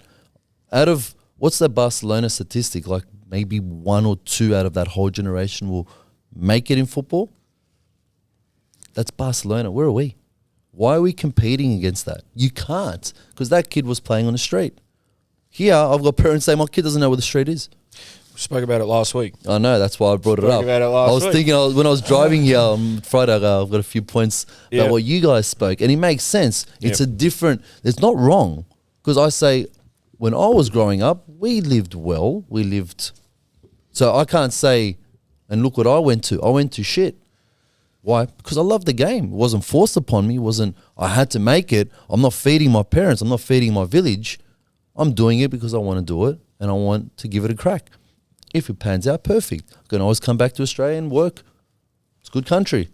Go to Macedonia, you can't find work. So we're in a privileged country. So go and give it a crack. Whether it's there, whether it's here, give it a go. But don't think you know more than somebody else, because football's bigger than everybody. Because of football, we're sitting here. So are we bigger than it? No. We're talking about the game. Yeah, People forget that. They think they're better than them. And you should see some stuff that happens in Sydney. I don't know about Melbourne, but Sydney... Scary, like man. Kids games and stuff. Dude, it's scary. When I'll go into the car and I hear a parent talking and the kid replying and I'll look. And it's so common because it's the same academies. This was over the last couple of years. And I'm like, dude, that's his crap son. He's only playing because his dad's paying. He's a sponsor. I'm what do you think? And he goes, yeah, daddy's shit. And I went, man, no kid swears in my academy, or they don't play. No swearing. They're 8. The politics is still right. And I'm like, and this bloke, you look on the side, towing company. Well, what the hell do you know about football? Why aren't you paying as a sponsor then? If you know that's what happened, why don't you pay? But he shouldn't work like that. But look what you're teaching. The kid was 8. Bro, that's why I couldn't do what you do, man. I love it because off I'm with that learning shit, as bro. a father what's out there. My kids are 4 and 2.5. So I'm learning on the job. Like it's great. Like I got all day to hang out with my kids, do other stuff. I enjoy that because my life now is that. Like I'll go at night, do your session, still part of football. I'll do the warm-up show, which is an absolute laugh. Oh, with Nick Stoll. that's on. We were speaking about that the other day. Yeah, man. you and Nick Stoll Can look we, good. can Nick we Stoll's talk about? top. Can we talk about Yeah, that? I 'Cause the enjoy way it, I man. framed it, and I don't want to put Nick Stoll down anyway, but the way I framed it is Nick Stoll brings something up and then just looks at you and waits for your reaction and then just laughs. I was waiting for Like, you guys that's the to show. me today. You know what he does? It's unbelievable. He gives me nothing. So you don't know what you're walking into. I have, when I message on a Monday night, I go, bro, send something through. And it'll be like a couple of lines. And I look at his sheet, I go, oh, you prick. So a lot of the reaction is pure, oh, how did you find that? Like it's not staged. Yeah, and I but think that's what your when we- strength, when bro. we- we're not got a core. So Nick Stoll told me how it all started because it's Jam TV that sponsored the A-League and Yep. Eddie Maguire and all that. And he goes, we're trying to think, and he with Tanner, who was there at the time, because we're trying to think of a show. So we've got the tactics, we've got the one in Melbourne, the one with Archie and all that. Yep. Then you got one in Sydney with Vince Regari. We're trying to find a show. We don't. I won't forget it because we're trying to figure out a word. He goes, I don't think it's the right word, but idiocy. And I go, found the perfect guy for the job. I go, let's figure it out. And Found the perfect guy. straight up, because Nick Stoll messaged me because the last time I saw him is when my son was born. Because SBS was next to the St. Leonard's Hospital, and he's the one that told me SBS is stopping with football. It was a happy day my son was born, but it was sad because SBS of stopped course. with the football. And we just followed each other on Instagram, and 4 years later, he goes, idiocy show. I'm like, let's figure it out. So the first show, I'm doing this, warming up my jawline. What are we doing? Let's just figure it out. And then as the weeks kept going, you kind of find a groove of bringing another audience. And now we're trying to find the logistics part of seeing more of it because it is a idiotic show. For those that don't know what the show is, it's it's essentially a like a absolute random laugh. clip of the week comes up, or a historical clip, and it's just you reacting to it. Really, isn't it? Most of the time, yes. Yeah, and the editing team are great. So it takes me longer to drive there and home than to do the show. And the show, we talk for about half an hour and 8 to 9 minutes of it is politically correct. Yeah, I bet. Yeah, but Because you can't fit everything in. the- I think by YouTube you can only do up to 8-9 minutes or the something league like needs something like that because there is, and I guess that's why maybe we're getting a few opportunities because it's times are changing. Not everything needs to be super analytical and super, presented and professional. So I think it's amazing what you're doing. But did you boys have anything else? that. I've got one thing. What you guys are doing, I watched the Champions League because of Mika Richards, Thierry Henry, Yep. Carragher, right? How many views do they get if you're looking at it? Are you actually watching the Champions League or are you watching them? So they're bringing a different audience because of the characters. Yeah. You all four, you haven't been here much. Obviously, you're dying now. Look at you. But you all four have a different type of character. Nick Stoll is a producer initially, but it works. Yeah, I it's a talk balance. shit. We have a laugh. Yeah. Now, someone that doesn't know, we're like, oh, they're taking the piss. But if you're looking at it, it's a different type of audience. You have shows if you're looking at tactics. Yeah, if you want the other shit, you got the other shit. You've got you guys that just, I remember Rashid, when you guys started, he goes, I go, what are you doing? He goes, bro, we've tried a few things. We're just doing whatever. Yeah. And I remember saying to him, I go, bro, it's the best. Yeah. I go, because there's shows out there that are topicked for this and that. When you're just all over the place, respectfully, of course, because you don't know what you're going to get. Well, that's how And that's why I normal was wondering convos why are. you didn't say me what the hell. When I went here, I go, bro, what are we doing today? I thought you were doing a Nick Stoll and just not tell me what we're going to do. I go, don't stuff with me, mate. I go, let me know what we're going to speak about. But that's the show. Like, I'm like, what are we going to talk about? Even Ellie, that whole thing about him. Like, I saw him at the grand final. We locked eyes because I've seen him on that monologue. But I didn't know anything about him to that degree. And, mate, hats off to him and whatever you guys, who you're speaking to. It's like, if you find it interesting, the audience find it interesting because we look at football in a different way. It's not about, it doesn't have to be about football. It's about everything about football, which Ellie does, about the culture of it. And you guys, same thing, man. That's why I listen to it. If I didn't, tell me about conditioning. The conditioning podcast. Please, I'll give you skin folds. The one time Rash and I did skin, like remember you were like, bro, you're fat. Remember I came back from Cuba or whatever? Bro. Dude, I was like, put on 5 kilos like that. When I retired, I lost weight. Go figure. It's the weirdest thing. I don't exercise. I don't do anything, right? It's probably why my back's screwed. But Rash goes, let's actually do it because I was always like 52 skin folds. And these guys like 40 and whatever. He and I 3 to 4 times a week eating healthy, lean food.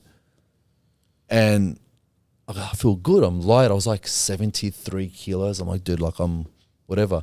Round 1, cramp 55th minute. Round 2, cramp 56th. I'm like, bro, I need fat in my body. But Anthony's like, don't you dare pull fat. I go, bro, I'm putting fat on. Because then comes after 2 weeks, 90th minute, I'm running like a donkey still because that's what my body needed. Yeah. So it's like, it worked for him. I know he's changed his ways with his mentality on approaching this and approaching that. Rash was a massive thinker, which that's why we had lunches for 4 hours because we're trying to get inside his brain. And mind you, a bloke that hated social media. I don't know how many lunches we had. Crazy, bro. Hated anything social. This is this. And then I come to find out this guy's doing MMA fighting and fucking like smashing it on social. I go, you actually are on it? Like, I don't go on it at all, but that's how funny football is. It's like, you figure it out. Times Whatever will happens, change. happens. And you've been very quiet today. Me? Yeah. No, I'm Wow, I thought you were never gonna- heard that before. I know. We've No, never heard that I was before. waiting for Chelsea stuff, and I've got some Chelsea stuff for you. Nah, we're fucking. I don't care about that fake competition. No, To be not this fair, one. hey, No. hey. I'm talking the Chelsea OG To be team. fair, Danny's storytelling was unmatched. I was just letting him get his. the Western Sydney Western story, Sydney one nearly had me crying. I lived it, bro.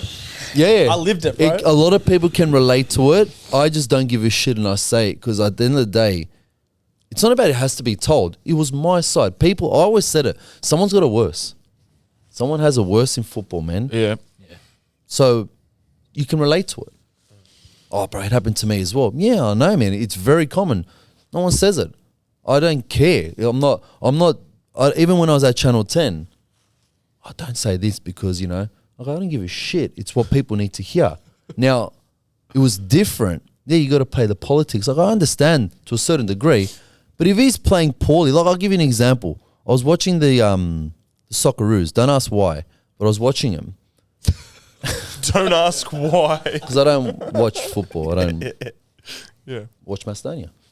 And it was the last 10 minutes, and it was like 3 throw-ins. I was playing in Adelaide. 3 throw-ins. Riley McGree lost all 3 throw-ins, right? And I was like, fuck, surely someone's going to say that he lost the ball 3 times, and they're chasing. He goes down the line, ball gets played, he cuts it back, deflection, they score, they win. Well done, Riley McGree. When he came on, massive impact. I go, bro, the bloke fucking lost the ball 3 times in 3 minutes, and they're trying to score. Like, just say it how it is at that moment. Just say he redeemed himself because he lost the ball that many times and he put a cross in. But why can't you say that? It's true. It's football. I look at it as a football person and be like, how can you not say he lost? Like, how can you not say it? Once, twice, 3, 4 times? Lost the ball. He's come on, mate. He's a bit rusty. No, you can't say that. I'm like, I don't give a shit. Well, that's why we Because love that's you, what Danny, man. people want because to you hear. do say stuff. Well, that's why Yeah, don't here. change that. So, But no, it's not. I'm not trying to cause controversy. It's just, No, it's just a I fact. call a spade in that sense. And I'm actually thinking what majority think, not what the minority will think. Because it's football. You say it. In England, they absolutely smash their own people more than they should. Yeah. Like, that's on a different, we just like tiptoe around certain topics. It's like, the money in the A-League. There's fucking money. Don't you worry. There's plenty. Why don't you talk about the 130 mil that was lost? Oh, poof. And it's like, we can't say that. Why not? It's not about that. Like, say it how it is. Oh, I might lose my job. Well, then don't work there. Yeah, people need to. They But we're not realize causing that. shit. We're not causing controversy. I think the thing is, though, Danny, is that there's 2 reasons why you're not saying things. Because we deliberately don't say things because Well, Yours different. I'm very much of the thought of like, I don't want to badmouth someone for my own benefit. Yeah, 100%. I don't mind saying to someone's face if I don't like them for like because there's a need to. But if it's because I'm trying to make my platform get more views at the expense of someone, I'm not going to say. No, 100%. But I think the way you say things is more on like you're not trying to make your life better by hurting someone else's No, he's feelings. just speaking He's just facts. saying what. If I see the player loses it 3 times, I'll say you lost it 3 times. you kind of get what I mean? There's what benefit? What benefit is? It's common sense, and it's not as common nowadays, which is freaking surprising. The statement should be common sense isn't as common anymore because it's like it's basics. And now I'm just using one little snippet of it, and I went, "Oh, Riley McGree, I played with him like man, he's going lost the ball 3 times on a basic throw," and I'm like, and he plays in the championship. I was like. He's like part of that group. Maybe he's a bit rusty. He came off the bench. Okay. No one said boo. He came off, made an impact. On what? He lost the ball more times than what he did one good thing. But you can say that. It's not smashing him. It's it's just we what want to be happened. highlighted. That's why I love Bozza. Bozza says it how it is. And that's why he just sometimes... So you close to Bozza? He's all right. We speak like all the time. Anything IFA related. Bozza, mate, you guys will be for 4 hours. He's the best. He's the number 1 requested guest. Mate, We haven't been I'll able be to get listening hold to of that. I'll fly in and watch it. He's just a dude. Like We'll he's just. we'll fly to It's him, not about bro. his stories on that. It's just what he knows, who he knows, and how he goes about it. Man, it's like we had a lunch. It was called Laurie's lunch. It was about the Premier League, and we caught up. We had a meeting with IFA head guy Mark, and we went through the city. He's like, "Hey mate, how are you?" And like that, and he goes, "That guy's a liberal politician." I'm like, Oh, he knows everyone, man. Oh yeah, he's that. "Bro, he's just guy, like a fat white guy walking through the city." He's And I'm that like, guy. So and he's the that guy mayor came of and said hello to Sydney. Bozza. He's like, "Hey mate, how are you?" I go, So he's a legend. this guy, like, and we're talking high end people, like football, everybody, politicians, everyone, because he's a character. He's a dude. Like when he puts his mind to something, he's like, and I say to him, I go, "Man, I'm sorry for pissing your pocket, but dude, you play for Man U." Well, you know he's a big deal Yeah. the way he signs off his tweets. I don't follow. He initials. I don't do it. He puts his is initials it on the every dot? tweet. Yeah. Even though it's come from his page. That's his messages as well. I'm like, bro, Yeah, is this yeah, like yeah. some It's sort like- of like PDF file or something Yeah, like that? like it. Yeah. You know, a .pdf. Like no one can copy it. Yeah, but like it's, but he's one example of, says it how it is. And I look at, I'm Super Saturdays, I love Matty Johns. Now, you can't do what he did nowadays. Well, yeah. Because what he did, Trent the flight attendant, bring back the biff, you cannot do it, right? But I loved watching that more than the rugby. And that was before its Yeah, time. That was 20 years ago. I loved that. Fatty Vorden taking the The piss. theatrics, right? Yeah, like everything around the sport. Then you go watch the sport. Oh, if you like it or not, but Yeah, well, we spoke about that early on because I was saying to the boys, I'm like, I used to watch the footy show every week, and I didn't even watch the footy. Like, it doesn't, But in doesn't make Victoria, any Great sense. entertainment product. but in Victoria, you guys had the AFL. Yeah, like, prime time, I actually and then the think, rugby league I was actually after. think both. bro, Yeah, yeah. I'm I used to biased to watch both. AFL, but I reckon the NRL one was better. I used to watch. Well, NRL was after like 10 o'clock in Victoria. It was like- Yeah, and, but and the the AFL NRL was at was- 10 o'clock in New South Wales, so we never watched The it. NRL one was, even though the AFL did get a bit unhinged, the NRL was way more unhinged. They're Then you had Bo Ryan. like, Oh, yeah. right. Look, Ryan was they hilarious, pushed the bro. envelope. Like what? Like it is.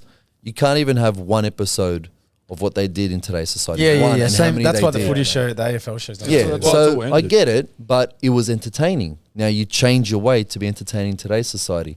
It's entertainment, man. Like I will watch it. People will watch it. Like I watch Bluey now all day.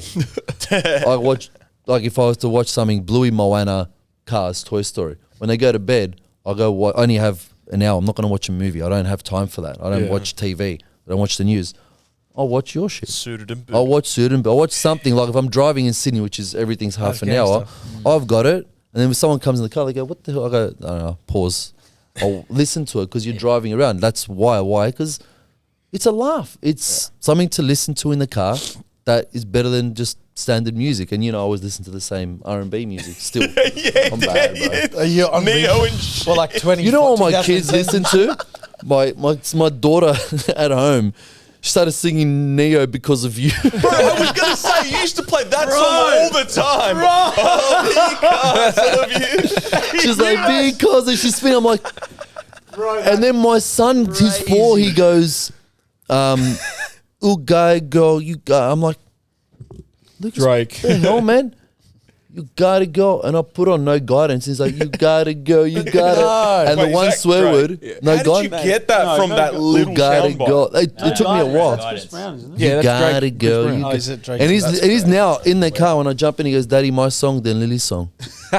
So you can imagine I don't listen to that anymore because like for them. But it's those little things that it's like I'll listen to something. So that's why I listen to music too much because. Danny, are you staying with us for Patreon ep, or are you dipping? Oh. What is it? So we do another episode. It's unhinged. We do A another whole, like, episode. how long? 45 minutes. Unhinged, like we're gonna understand. I what was the going to fuck- call what the warm up fuck's- unhinged. I was going to do it on podcast called Unhinged or Unscripted. Well, you and do just it. rock up and do just like have nothing ready. You should do that. I don't have time for it. It was a boy with Butka from Naum Sekulovsky. Oh, yeah, We're of going to course. do it, but interstate is a Fuck, bit you hard. and him would be good. Yeah, you and But him it'll be would- just dumb that's shit. That's actually a recipe for success. We tried for a whole year, and he was trying to find a way we can do it, but Just do it over Zoom, bro. it doesn't have the same effect. It's different when Nah, you're here. Like yeah. if I spoke to you I guys, agree. it's different. I agree, but and you don't want because to lose it. You guys, if I was you guys, I would never have a guest because you guys are so entertaining yourselves. The So guest you will could- just be listening Like to. yeah, the guest Yeah. would be a nuisance. Because Yeah, like you guys you get in would the be way. you guys are the main characters. Look, I met him a couple of times, and because with our Boots for Balkans charity, which we still do, with those boys, and caught up a couple of times, and you can see that. And when he's doing now with the A-League and all that, I go, yeah, this will be a laugh. Then you throw Archie in there, you throw a few of the boys in there. But again, people watch that. Why? Because you just don't know what it's going to be. Shout out Butka. Butka's a funny bastard. Guys, Are you staying with us? 45 minutes, an hour? Don't have to. Just wondering. Throw me on the spot there. Yeah. Yeah, put you you on the asked him spot. last on the bar. On live. that's fine. Guys, we're at 3 hours, so we're gonna. Oh wow, sorry. No, that's fine. We're at 3 hours, so we are going to leave it there. We will be on Patreon though, whether Danny joins us or not. It's completely up to him. But if you guys haven't signed up to the Patreon, get over there and get all the extra content. We just dropped another vlog, foot volley with Guy Finkler and Claris Mario Santos, and there will be there's an extra episode up there from last week, which was a great episode in my opinion. And yeah, 5 stars on Spotify, subscribe on YouTube. Thank you so much for coming down, Danny. You're an absolute Thanks for having me, legend. boys. Bravo, Danny. That Some was great. incredible Well done, stories. Danny. I knew I had to bring something to the table. You You had boys, something some. different, and it was just honest. Nah, we love it. bro. We love it. Buddhas, thank you so much. We'll see you on the Patreon if you're there. If not, see you next week. We out. Well done, fellas. Nice.